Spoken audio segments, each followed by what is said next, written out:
सच्चे पातशाह जी दी पावन पवित्र हजूरी अंदर गुरुद्वारा मंजी साहिब दीवान हाल सचखंड श्री हरमंदर साहिब श्री अमृतसर साहिब जी विखे दिन दे चौथे पैर दे सुंदर दीवान सजे ਹਨ। सजे हुए दीवाना अंदर अति सन्मानयोग रागी ਸਿੰਘਾਂ पासों आप संगतां ने अमृतमयी इलाही गुरबाणी का कीर्तन सरवण किया है। अज नावे सतगुरु धन गुरु श्री गुरु तेग बहादुर साहब महाराज जी का अवतार गुरपुरब समुचियां संगतां बड़ी शरधा ते भावना सहित मना रहीआं हन। सतगुरु जी के अवतार गुरपुरब दियां आप समुचियां संगतां नूं बहुत बहुत वधाइयां होवण। सतगुरु जी का अवतार वैसाख वधी 5 संमत 1678 सन 1621 नूं धन मेरी पीरी दे मालक साहिब श्री गुरु हरगोबिंद साहिब जी के गृह गुरु के महलों विच माता नानकी जी की कुख तो अमृत वेले होया। जिस वेले आसा दी वार दी संपूर्णता हुई सिख ने आके गुरु हरगोबिंद साहिब जी नूं ये दसिया, महाराज आप जी दे गृह विखे 5वें सपुत्र का जन्म होया है। क्योंकि सतगुरु जी दे 4 भरा अते 1 भैन जिन्हां दा जन्म पहला हो चुकिया है। बाबा गुरदत्ता जी वड्डे ने, इस तरह बाबा सूरजमल जी, बाबा अणी राय जी, बाबा अटल राय जी ਅਤੇ 1 ਭੈਣ ਹੈ ਬੀਬੀ ਵੀਰੋ ਜੀ। 5ਵੇਂ ਭਰਾ ਅਤੇ 6ਵੇਂ ਥਾਂ ਤੇ ਧੰਨ ਗੁਰੂ ਤੇਗ ਬਹਾਦਰ ਸਾਹਿਬ ਜੀ ਦਾ ਅਵਤਾਰ ਹੋਇਆ। ਸਾਰਿਆਂ ਨੇ ਆ ਕੇ ਵਧਾਈਆਂ ਦਿੱਤੀਆਂ। ਧੰਨ ਗੁਰੂ ਹਰਗੋਬਿੰਦ ਸਾਹਿਬ ਸੱਚੇ ਪਾਤਸ਼ਾਹ ਜੀ ਗੁਰੂ ਕੇ ਮਹਿਲਾਂ ਵਿੱਚ ਪਹੁੰਚਦੇ ਨੇ। ਨਾਲ ਸਤਿਗੁਰਾਂ ਦੇ ਗੁਰਸਿੱਖ ਪਿਆਰੇ ਹਨ। ਪੂਰਨ ਬ੍ਰਹਮ ਗਿਆਨੀ ਬਾਬਾ ਬੁੱਢਾ ਸਾਹਿਬ, ਧੰਨ ਬਾਬਾ ਬਿਧੀ ਚੰਦ ਸਾਹਿਬ, ਧੰਨ ਗੁਰੂ ਹਰਗੋਬਿੰਦ ਸਾਹਿਬ ਸੱਚੇ ਪਾਤਸ਼ਾਹ ਜੀ ਨੇ ਜਾ ਕੇ ਆਪਣੇ ਸਾਹਿਬਜ਼ਾਦੇ ਨੂੰ ਸਿਰ ਹਿਲਾ ਕੇ ਨਮਸਕਾਰ ਕੀਤੀ ਹੈ। ਬਾਬਾ ਬਿਧੀ ਚੰਦ ਸਾਹਿਬ ਜੀ ਨੇ ਸਤਿਗੁਰਾਂ ਤੋਂ ਪੁੱਛਿਆ ਸੀ, ਮਹਾਰਾਜ ਆਪ ਜੀ ਨੇ ਇਹਨਾਂ ਨੂੰ ਨਮਸਕਾਰ ਕੀਤੀ ਹੈ, ਪਹਿਲਾਂ ਵੀ ਤਾਂ ਸਾਹਿਬਜ਼ਾਦੇ ਹੋਰ ਪ੍ਰਗਟੇ ਨੇ, ਪਰ ਪਹਿਲਾਂ ਇਹ ਅਸੀਂ ਨਹੀਂ ਦੇਖਿਆ। ਧੰਨ ਗੁਰੂ ਹਰਗੋਬਿੰਦ ਸਾਹਿਬ ਸੱਚੇ ਪਾਤਸ਼ਾਹ ਜੀ ਨੇ ਭਵਿੱਖਤ ਵਾਕ ਕਹੇ ਸਨ, ਗੁਰਸਿੱਖ ਪਿਆਰਿਓ ਇਹ ਸਾਹਿਬਜ਼ਾਦਾ ਧੁਰ ਦਰਗਾਹ ਤੋਂ ਰੱਬੀ ਇਲਾਹੀ ਨੂਰ ਲੈ ਕੇ ਪ੍ਰਗਟੇ ਹਨ। ਰੱਬੀ ਅੰਸ਼ ਚੋਂ ਇਹਨਾਂ ਨੇ ਅਵਤਾਰ ਧਾਰਿਆ ਹੈ। क्योंकि 10 स्वरूप ये परमात्मा की अपनी अंश अपना परमात्मा का रूप है।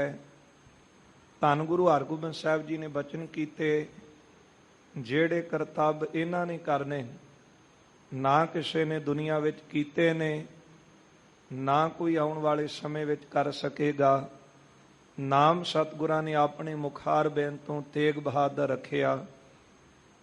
धन गुरु तेग बहादुर साहब सच्चे पातशाह जी बचपन विच ही आप जी वैरागमई अवस्था विच रहन लगे।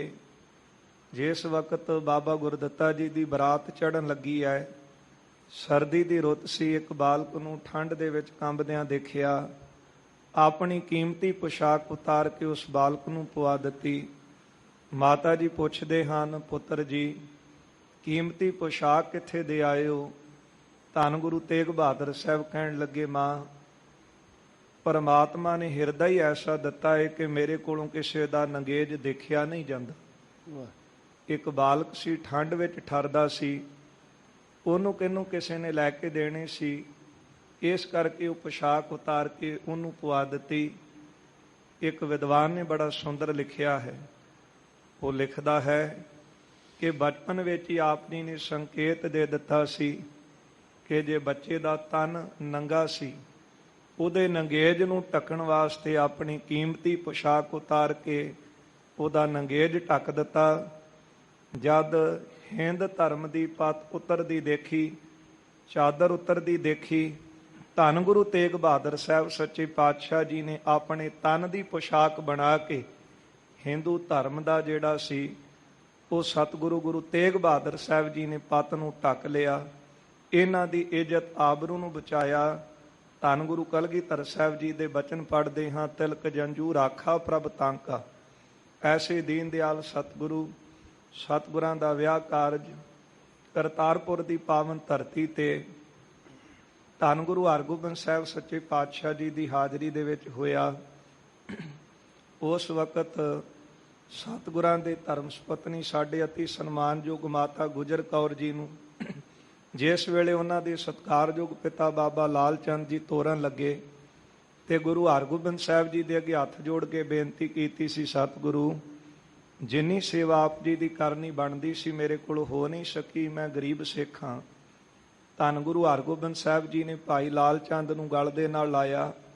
ਇਹ ਬਚਨ ਗੁਰਦੇਵ ਨੇ ਕੀਤੇ, ਜਿਨ ਕੰਨਿਆ ਅਰਪਨ ਕੀਨੰ ਤੈਨ ਪਾਛੈ ਕਿਆ ਰਖ ਲੀਨੰ। ਸਤਿਗੁਰੂ ਧੰਨ ਗੁਰੂ ਤੇਗ ਬਹਾਦਰ ਸਾਹਿਬ ਫਿਰ ਅੰਮ੍ਰਿਤਸਰ ਸਾਹਿਬ ਦੀ ਧਰਤੀ ਤੇ ਬਿਰਾਜਮਾਨ ਰਹੇ। ਧੰਨ ਗੁਰੂ ਹਰਗੋਬਿੰਦ ਸਾਹਿਬ ਸੱਚੇ ਪਾਤਸ਼ਾਹ ਮਹਾਰਾਜ ਜੀ ਦੇ ਨਾਲ ਜਦੋਂ ਸਤਿਗੁਰੂ ਮਾਲਵੇ ਦੀ ਧਰਤੀ ਤੇ ਗਏ ਸੋ ਆਪ ਆਪਣੇ ਪਿਤਾ ਸਤਿਗੁਰਾਂ ਦੇ ਨਾਲ ਸਨ। ਜਦੋਂ ਚੌਥਾ ਜੰਗ ਕਰਤਾਰਪੁਰ ਦੀ ਧਰਤੀ ਤੇ ਹੋਇਆ, ਧੰਨ ਗੁਰੂ ਤੇਗ ਬਹਾਦਰ ਸਾਹਿਬ ਜੀ ਨੇ ਵੱਧ ਚੜ੍ਹ ਕੇ ਇਸ ਜੰਗ ਦੇ ਵਿੱਚ ਸ਼ਮੂਲੀਅਤ ਕੀਤੀ ਤੇ ਪ੍ਰਸੰਨ ਹੋ ਕੇ ਮੀਰੀ ਪੀਰੀ ਦੇ ਮਾਲਕ ਗੁਰੂ ਹਰਗੋਬਿੰਦ ਸਾਹਿਬ ਜੀ ਨੇ ਬਚਨ ਕਹੇ ਸਨ ਕਿ ਤੇਗ ਬਹਾਦਰ ਤੁਸੀਂ ਤੇਗ ਐਸੀ ਵਾਹੀ ਹੈ ਕਿ ਆਪਣੇ ਨਾਮ ਨੂੰ ਵੀ ਤੁਸੀਂ ਸਫਲਾ ਕੀਤਾ ਹੈ। ਧੰਨ ਗੁਰੂ ਹਰਗੋਬਿੰਦ ਸਾਹਿਬ ਸੱਚੇ ਪਾਤਸ਼ਾਹ ਕਰਤਾਰਪੁਰ ਤੋਂ ਫਿਰ ਕੀਰਤਪੁਰ ਜਾਂਦੇ ਆਪਣੇ ਪਿਤਾ ਗੁਰਦੇਵ ਦੇ ਨਾਲ ਗਏ। ਸੋ ਉੱਥੇ ਸਤਿਗੁਰੂ ਜੋਤੀ ਜੋਤ ਸਮਾਉਂਦੇ ਨੇ ਤੇ ਉਸ ਵਕਤ ਧੰਨ ਗੁਰੂ ਹਰਗੋਬਿੰਦ ਸਾਹਿਬ ਜੀ ਨੇ 3 ਵਸਤੂਆਂ ਦਿੱਤੀਆਂ। ਇੱਕ ਕੀਮਤੀ ਕਟਾਰ, ਬਾਣੀ ਦੀ ਪੋਥੀ ਅਤੇ ਇੱਕ ਸਤਿਗੁਰੂ ਧੰਨ ਗੁਰੂ ਤੇਗ ਬਹਾਦਰ ਸਾਹਿਬ ਜੀ ਨੂੰ ਰੁਮਾਲ ਦਿੱਤਾ ਹੈ। ਸੋ ਬਾਣੀ ਦੀ ਪੋਥੀ ਦਿੱਤੀ ਹੈ, ਇੱਕ ਤੇਗ ਦਿੱਤੀ ਹੈ, ਛੋਟੀ ਜਿਹੜੀ ਕਿਰਪਾਨ ਸੀ ਉਹ ਦਿੱਤੀ। ਮਾਤਾ ਨਾਨਕੀ ਜੀ ਦੇ ਨਾਲ ਬਕਾਲੇ ਦੀ ਧਰਤੀ ਤੇ ਆ ਗਏ।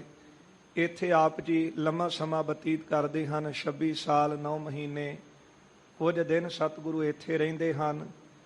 ਧੰਨ ਗੁਰੂ ਹਰਕ੍ਰਿਸ਼ਨ ਸਾਹਿਬ ਜੀ ਨੇ ਦਿੱਲੀ ਦੀ ਧਰਤੀ ਤੇ ਹੀ ਬਚਨ ਕੀਤੇ ਨੇ, ਬਾਬਾ ਬੱਸੇ ਬੀਚ ਬਕਾਲੇ ਬਨ ਗੁਰ ਸੰਗਤ ਸਕਲ ਸੰਭਾਲੇ। ਗੁਰਤਾ ਗੱਦੀ ਪ੍ਰਾਪਤ ਹੋਈ, ਇੱਥੇ ਪ੍ਰਗਟ ਹੋਏ, ਸ੍ਰੀ ਅੰਮ੍ਰਿਤਸਰ ਸਾਹਿਬ ਦਰਸ਼ਨ ਕਰਨ ਵਾਸਤੇ ਆਉਂਦੇ ਹਨ। ਇੱਥੇ ਮਸੰਦ ਦਰਵਾਜ਼ੇ ਬੰਦ ਕਰਦੇ ਨੇ। ਜਿਹੜਾ ਸਾਹਮਣੇ ਅਸਥਾਨ ਆਪਾਂ ਦਰਸ਼ਨ ਕਰਦੇ ਹਾਂ ਗੁਰਦੁਆਰਾ ਥੜਾ ਸਾਹਿਬ, ਇੱਥੇ ਗੁਰੂ ਤੇਗ ਬਹਾਦਰ ਸਾਹਿਬ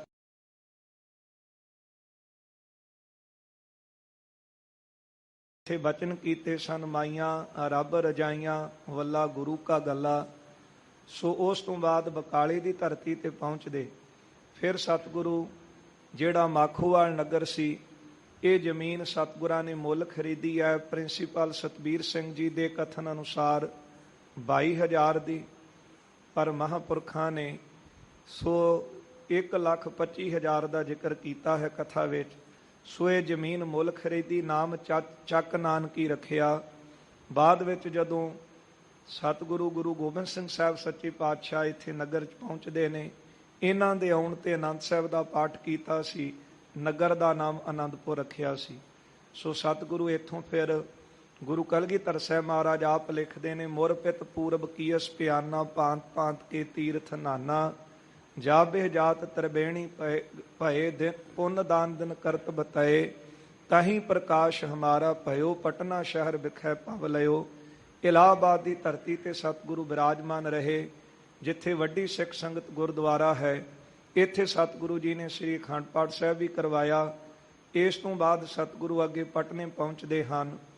ਸੋ ਪਰਿਵਾਰ ਨੂੰ ਪਟਨੇ ਰੱਖ ਕੇ ਰਾਜੇ ਦੀ ਬੇਨਤੀ ਕਰਨ ਤੇ ਰਾਜੇ ਰਾਮ ਸਿੰਘ ਦੀ ਬੇਨਤੀ ਕਰਨ ਤੇ ਸਤਿਗੁਰੂ ਦੁਖੀਆਂ ਦਾ ਦਰਦ ਵੰਡਾਉਣ ਵਾਸਤੇ ਮਹਾਰਾਜ ਅਸਾਮ ਦੀ ਧਰਤੀ ਤੇ ਜਾਂਦੇ। ਸੋ ਲੰਮਾ ਸਮਾਂ ਸਤਿਗੁਰੂ ਉੱਥੇ ਰਹਿੰਦੇ ਨੇ। ਜਿਹੜਾ ਅਸਾਮ ਦਾ ਰਾਜਾ ਸੀ ਉਹਦੀ ਅਤੇ ਰਾਜੇ ਰਾਮ ਸਿੰਘ ਦੀ ਸੁਲਾਹ ਕਰਾ ਦਿੰਦੇ, ਪੱਗਵਟ ਭਰਾ ਬਣਾ ਦਿੰਦੇ। ਇੱਧਰ ਗੁਰੂ ਕਲਗੀਧਰ ਸਾਹਿਬ ਜੀ ਦਾ ਆਗਮਨ ਹੁੰਦਾ ਹੈ। ਤਕਰੀਬਨ 5 ਸਾਲ ਦਾ ਸਮਾਂ ਬਣਦਾ ਹੈ ਕਿ ਪਹਿਲੀ ਵਾਰ ਆ ਕੇ ਆਪਣੇ ਪੁੱਤਰ ਨੂੰ ਦੇਖਿਆ। ਜਿਹੜੇ ਬਾਗ ਦੇ ਵਿੱਚ ਮਿਲਾਪ ਹੋਇਆ ਉਹ ਬਾਗ ਵੀ ਹਰਿਆ ਹੋਇਆ ਹੈ। ਸੋ ਫਿਰ ਸਤਿਗੁਰੂ ਪਟਨੇ ਤੋਂ ਪੰਜਾਬ ਦੀ ਧਰਤੀ ਤੇ ਆਉਂਦੇ ਨੇ, ਪਰਿਵਾਰ ਨੂੰ ਫਿਰ ਬੁਲਾਉਂਦੇ ਹਨ। ਇੱਥੇ ਹੀ ਕਸ਼ਮੀਰੀ ਪੰਡਤ ਸਤਿਗੁਰੂ ਜੀ ਦੀ ਸ਼ਰਨ ਦੇ ਵਿੱਚ ਆਉਂਦੇ ਹਨ, ਤਿਲਕ ਅਤੇ ਜੰਝੂ ਦਾ ਵਾਸਤਾ ਪਾਉਂਦੇ ਨੇ। ਇੱਕ ਵਿਦਵਾਨ ਨੇ ਬੜਾ ਸੁੰਦਰ ਲਿਖਿਆ ਹੈ ਕਿ ਬੇਨਤੀ ਕਰਦੇ ਹਨ ਤੇ ਸਤਿਗੁਰਾਂ ਨੇ ਇਹਨਾਂ ਦੀ ਪੁਕਾਰ ਨੂੰ ਸੁਣ ਕੇ, ਸਤਿਗੁਰ ਕਹਿਆ ਬੱਚਿਓ ਘਰੇ ਜਾਓ, ਸਿਰ ਦੇ ਕੇ ਸਤ ਬਚਾਂਗਾ ਮੈਂ, ਹਿੰਦੂ ਧਰਮ ਦੇ ਬੁਝਰੇ ਦੀਵੇ ਅੰਦਰ ਤੇਲ ਆਪਣੇ ਲਹੂ ਦਾ ਪਾਂਗਾ ਮੈਂ, ਪਾਇਆ ਦੇਸ਼ ਦੀਆਂ ਜੜਾਂ ਵਿੱਚ ਲਹੂ ਆਪਣਾ, ਭਾਰਤ ਵਰਸ਼ ਦਾ ਬਾਗ ਤਾਂ ਫਲ ਰਿਹਾ ਏ, ਹਿੰਦੂ ਮੰਦਰਾਂ ਦੇ ਦੀਵਿਆਂ ਦੇ ਵਿੱਚ ਅੱਜ ਵੀ ਲਹੂ ਤੇਗ ਬਹਾਦਰ ਦਾ ਬਲ ਰਿਹਾ ਹੈ। ਐਸੇ ਦੀਨ ਦਿਆਲ ਸਤਿਗੁਰੂ, ਨਾਵੇਂ ਸਤਿਗੁਰੂ ਧੰਨ ਗੁਰੂ ਤੇਗ ਬਹਾਦਰ ਸਾਹਿਬ ਸੱਚੇ ਪਾਤਸ਼ਾਹ ਇਹੋ ਬਚਨ ਮਹਾਰਾਜ ਸਾਰਿਆਂ ਨੂੰ ਦ੍ਰਿੜ ਕਰਵਾਉਂਦੇ ਹਨ। ਭੈ ਕਾਹੂ ਕਉ ਦੇਤ ਨਹਿ, ਨਹਿ ਭੈ ਮਾਨਤ ਆਨ। ਫਿਰ ਸਤਿਗੁਰੂ ਦਿੱਲੀ ਪਹੁੰਚਦੇ ਹਨ। ਉੱਥੇ ਪਹੁੰਚਣ ਤੇ ਧੰਨ ਗੁਰੂ ਤੇਗ ਬਹਾਦਰ ਸਾਹਿਬ ਜੀ ਨੇ ਧਰਮ ਦੀ ਰੱਖਿਆ ਕਰਦਿਆਂ ਹੋਇਆਂ ਮਨੁੱਖਤਾ ਦੀ ਰੱਖਿਆ ਵਾਸਤੇ, ਜਿਹਦਾ ਜ਼ਿਕਰ ਗੁਰੂ ਕਲਗੀਧਰ ਸਾਹਿਬ ਜੀ ਨੇ ਕੀਤਾ ਹੈ, ਤਿਲਕ ਜੰਝੂ ਰਾਖਾ ਪ੍ਰਭ ਤਾਂਕਾ, ਕੀਨੋ ਵੱਡੋ ਕਲੂ ਮੈਂ ਸਾਕਾ। ਧੰਨ ਗੁਰੂ ਤੇਗ ਬਹਾਦਰ ਸਾਹਿਬ ਸੱਚੇ ਪਾਤਸ਼ਾਹ ਜੀ ਆਪਣਾ ਸੀਸ ਦੇ ਕੇ ਧਰਮ ਦੀ ਰੱਖਿਆ ਕਰਦੇ ਨੇ। ਇੱਕ ਵਿਦਵਾਨ ਨੇ ਬੜਾ ਸੁੰਦਰ ਲਿਖਿਆ ਹੈ, ਉਹ ਲਿਖਦਾ ਹੈ, ਪਾਤਸ਼ਾਹ ਤੁਹਾਨੂੰ ਦੋ ਸ਼ਾਹ ਮਿਲੇ ਹਨ ਤੇ ਦੋਹਾਂ ਸ਼ਾਹਾਂ ਨੇ ਕੰਮ ਜਿਹੜੇ ਨੇ ਇੱਕ ਦੂਜੇ ਤੋਂ ਉਲਟ ਕੀਤੇ ਨੇ, ਪਰ ਅਖੀਰ ਉਹ ਲਿਖਦਾ ਹੈ ਇਹ ਦੋਨਾਂ ਨੇ ਆਪਣੇ ਫਰਜ਼ ਨਿਭਾਏ ਹਨ। ਲਿਖਦਾ ਹੈ, ਇੱਕ ਸ਼ਾਹ ਨੇ ਸ਼ਾਹਾਂ ਦੇ ਸ਼ਾਹ ਨੂੰ ਜੱਗ ਵਿੱਚ ਇੰਜ ਪ੍ਰਗਟਾਇਆ, ਗੁਰੂ ਲਾਧੋ ਰੇ, ਗੁਰੂ ਲਾਧੋ ਰੇ, ਕੋਠੇ ਚੜ ਉਸ ਰੋਲਾ ਪਾਇਆ। ਪਹਿਲਾ ਸ਼ਾਹ ਮਿਲਿਆ ਮੱਖਣ ਸ਼ਾਹ ਲੁਬਾਣਾ, ਉਸ ਨੇ ਸ਼ਾਹਾਂ ਦੇ ਸ਼ਾਹ ਧੰਨ ਗੁਰੂ ਤੇਗ ਬਹਾਦਰ ਸਾਹਿਬ ਜੀ ਨੂੰ ਜੱਗ ਵਿੱਚ ਇੰਜ ਪ੍ਰਗਟਾਇਆ, ਕੋਠੇ ਚੜ ਗੁਰੂ ਲਾਧੋ ਰੇ, ਗੁਰੂ ਲਾਧੋ ਰੇ, ਉਸ ਰੋਲਾ ਪਾਇਆ। ਇੱਕ ਸ਼ਾਹ ਨੇ ਸ਼ਾਹਾਂ ਦੇ ਸ਼ਾਹ ਨੂੰ ਆਪਣੇ ਘਰ ਵਿੱਚ ਲੁਕਾਇਆ, ਆਪਣੇ ਹੱਥੀਂ ਆਪਣੇ ਹੀ ਘਰ ਨੂੰ ਲਾਂਬੂ ਲਾਇਆ। ਇੱਕ ਸ਼ਾਹ ਨੇ ਸ਼ਾਹਾਂ ਦੇ ਸ਼ਾਹ ਨੂੰ ਜੱਗ ਵਿੱਚ ਪ੍ਰਗਟਾਇਆ, ਇੱਕ ਸ਼ਾਹ ਨੇ ਸ਼ਾਹਾਂ ਦੇ ਸ਼ਾਹ ਨੂੰ ਆਪਣੇ ਘਰ ਵਿੱਚ ਲੁਕਾਇਆ। ਉਸ ਵੀ ਆਪਣਾ ਫਰਜ਼ ਨਿਭਾਇਆ, ਉਸ ਵੀ ਆਪਣਾ ਫਰਜ਼ ਨਿਭਾਇਆ। ਧੰਨ ਗੁਰੂ ਤੇਗ ਬਹਾਦਰ ਸਾਹਿਬ ਸੱਚੇ ਪਾਤਸ਼ਾਹ ਜੀ ਦੇ ਦਰਸ਼ਨ ਅੱਜ ਆਪਾਂ ਸ੍ਰੀ ਗੁਰੂ ਗ੍ਰੰਥ ਸਾਹਿਬ ਜੀ ਦੇ ਪਾਵਨ ਸਰੂਪ ਅੰਦਰ ਕਰ ਰਹੇ ਹਾਂ। 57 ਸ਼ਲੋਕ 59 ਸ਼ਬਦਾਂ ਦੇ ਰੂਪ ਦੇ ਵਿੱਚ ਸਤਿਗੁਰੂ ਜੀ ਦੇ ਦੀਦਾਰ ਕਰਦੇ ਹਾਂ। ਸਤਿਗੁਰਾਂ ਦੀ ਪਾਵਨ ਬਾਣੀ, ਸਭ ਤੋਂ ਪਹਿਲਾਂ ਆਪਾਂ ਗੁਰੂ ਜੀ ਦਾ ਪਾਵਨ ਸ਼ਬਦ ਪੜ੍ਹਦੇ ਹਾਂ, ਤਿਆਗ, ਫਿਰ ਵੈਰਾਗ ਅਤੇ ਅਨੁਰਾਗ ਦੀ ਮੂਰਤ ਹਨ ਸਤਿਗੁਰੂ।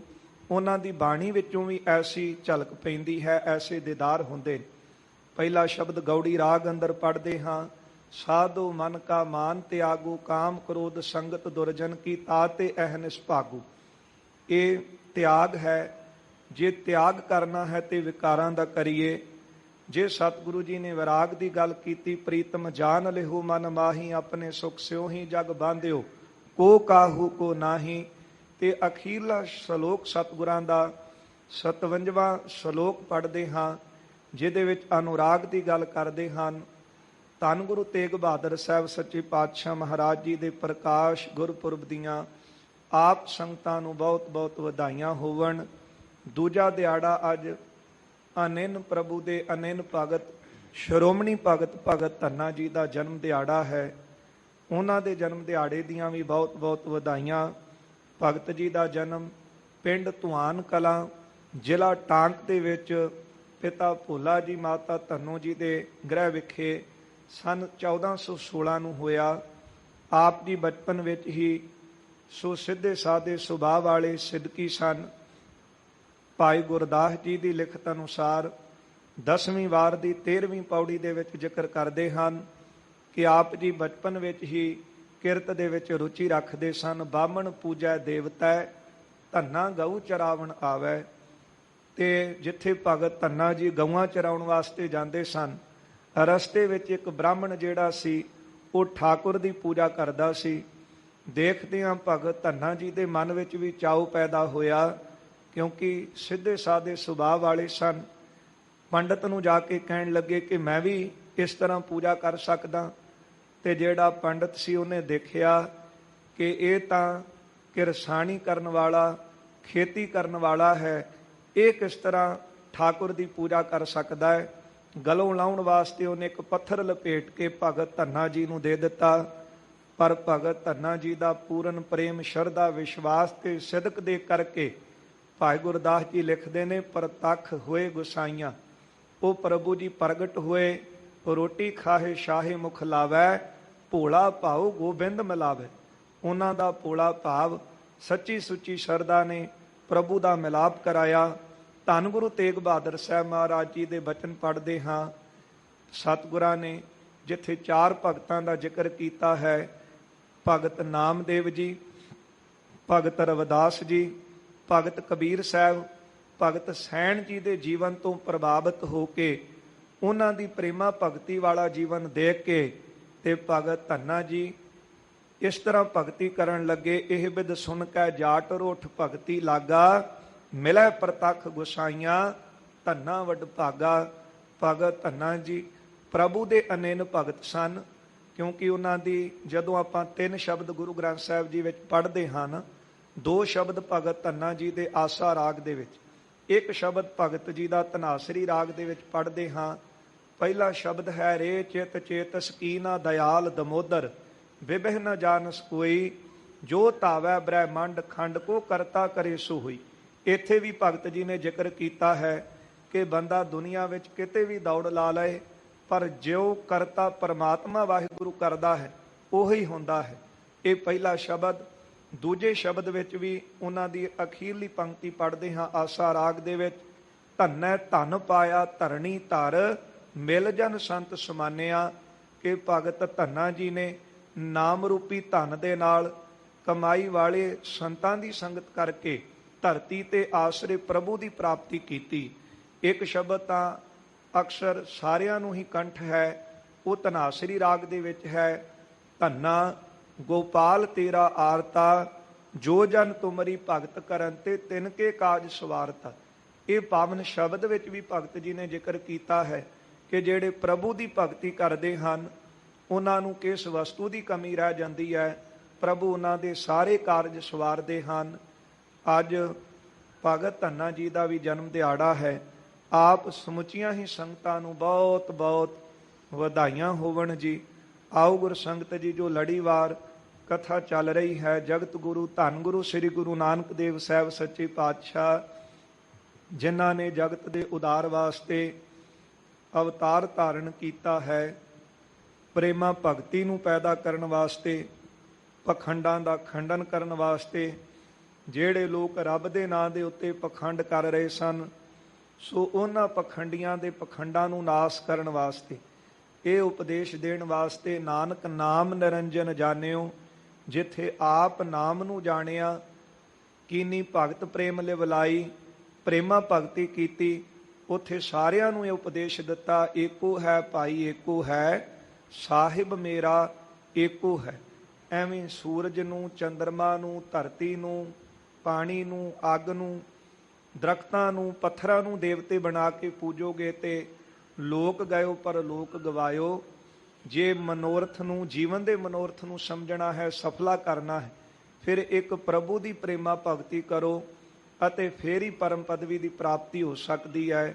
ਸਤਿਗੁਰੂ ਜੀ ਨੇ ਅਗਲੀ ਉਦਾਸੀ ਆਰੰਭ ਕੀਤੀ ਹੈ, ਪ੍ਰਚਾਰ ਫੇਰੀ। ਤਲਵੰਡੀ ਤੋਂ, ਨਨਕਾਣੇ ਤੋਂ ਚੱਲੇ ਹਨ, ਕੁਰਕਸ਼ੇਤਰ ਦੀ ਧਰਤੀ ਤੇ ਪਹੁੰਚਦੇ ਨੇ।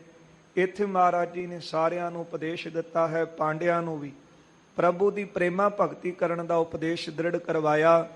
ਕੁਝ ਦਿਨ ਸਤਿਗੁਰੂ ਕੁਰਕਸ਼ੇਤਰ ਦੀ ਧਰਤੀ ਤੇ ਬਿਰਾਜਮਾਨ ਰਹੇ। ਅੱਜ ਵੀ ਸਤਿਗੁਰਾਂ ਦਾ ਚਰਨ ਛੋਹ ਅਸਥਾਨ ਉੱਥੇ ਸੁਸ਼ੋਭਿਤ ਹੈ। ਮਹਾਰਾਜ ਇੱਥੋਂ ਚੱਲਦੇ ਨੇ ਤੇ ਹਰਿਦੁਆਰ ਪਹੁੰਚਦੇ ਹਨ, ਜਿੱਥੇ ਗੰਗਾ ਤੇ ਨਹਾਉਣ ਵਾਲਿਆਂ ਦਾ ਲੱਖਾਂ ਲੋਕਾਂ ਦਾ ਇਕੱਠ ਸੀ। ਉਹਨਾਂ ਦੇ ਤਾਈਂ ਵੀ ਸਤਿਗੁਰੂ ਜੀ ਨੇ ਪਖੰਡਾਂ ਦਾ ਖੰਡਨ ਕਰਨ ਦਾ ਅਤੇ ਪ੍ਰਭੂ ਦੀ ਪ੍ਰੇਮਾ ਭਗਤੀ ਕਰਨ ਦਾ ਉਪਦੇਸ਼ ਦਿੱਤਾ ਹੈ। ਉੱਥੇ ਗੁਰਦੁਆਰਾ ਗਿਆਨ ਗੋਦੜੀ ਸਾਹਿਬ ਸੁਸ਼ੋਭਿਤ ਹੈ, ਜਿਨ੍ਹਾਂ ਸੰਗਤਾਂ ਨੇ ਦਰਸ਼ਨ ਕੀਤੇ ਨੇ, ਮੁਬਾਰਕ ਹੈ। ਬੜਾ ਸੁੰਦਰ ਉਹ ਸਥਾਨ ਉੱਥੇ ਸੁਸ਼ੋਭਿਤ ਹੈ। ਉਸ ਤੋਂ ਬਾਅਦ ਸਤਿਗੁਰੂ ਅੱਗੇ ਚੱਲੇ ਹਨ ਤੇ ਜਿਹੜੀ ਕ੍ਰਿਸ਼ਨ ਜੀ ਦੀ ਜਨਮ ਭੂਮੀ ਮਥੁਰਾ ਹੈ, ਉਹਦੇ ਨੇੜੇ ਇੱਕ ਨਗਰ ਹੈ ਬ੍ਰਿਜ, ਜਿੱਥੇ ਦੁਆਪਰ ਕ੍ਰਿਸ਼ਨ ਮੁਰਾਰ ਕੰਸ ਕਰਤਾਰਥ ਕੀਓ, ਕੰਸ ਦਾ ਵੱਧ ਕਰਨ ਵਾਲੇ ਦੁਆਪਰ ਦੇ ਅਵਤਾਰ ਸ੍ਰੀ ਕ੍ਰਿਸ਼ਨ ਜੀ ਨੇ ਬਾਲ ਚੋਜ ਕੀਤੇ ਹਨ। ਉਹ ਪਹਾੜੀ ਦਾ ਵੀ ਇਤਿਹਾਸ ਦੱਸਿਆ ਹੈ ਕਿ ਕਿਸ ਤਰ੍ਹਾਂ ਇਹ ਜਿਹੜਾ ਪਹਾੜ ਹੈ ਇਹ ਤ੍ਰੇਤੇ ਦਾ ਇੱਥੇ ਖੜਿਆ, ਕਿਸ ਤਰ੍ਹਾਂ ਇਹ ਪਹਾੜ ਨੇ ਹਨੂਮਾਨ ਨੂੰ ਚੁੱਕਣ ਤੋਂ ਪਹਿਲਾਂ ਇਹ ਬਚਨ ਲਿਆ ਸੀ ਕਿ ਮੈਨੂੰ ਤਾਂ ਇੱਥੋਂ ਚੁੱਕੀ ਜੇ ਮੈਨੂੰ ਸ੍ਰੀ ਰਾਮਚੰਦਰ ਦੇ ਚਰਨਾਂ ਦੇ ਵਿੱਚ ਲੈ ਜਾਵੇਂ। ਪਰ ਉਧਰੋਂ ਹੁਕਮ ਹੋ ਗਿਆ ਕਿ ਜਿਹੜਾ ਪੁਲ ਸੀ ਉਹ ਸੰਪੂਰਨ ਹੋ ਚੁੱਕਿਆ ਹੈ, ਜੋ ਜੋ ਪੱਥਰ ਲੈ ਕੇ ਆ ਰਹੇ ਨੇ ਉਹ ਉੱਥੇ ਹੀ ਟਿਕਾ ਦੇਣ।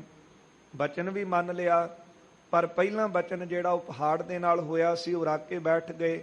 ਮਨ ਵਿੱਚ ਵੀ ਸ਼ੰਕਾ ਆਇਆ, ਹੁਣ ਮੈਂ ਕਰਾਂ ਕੀ।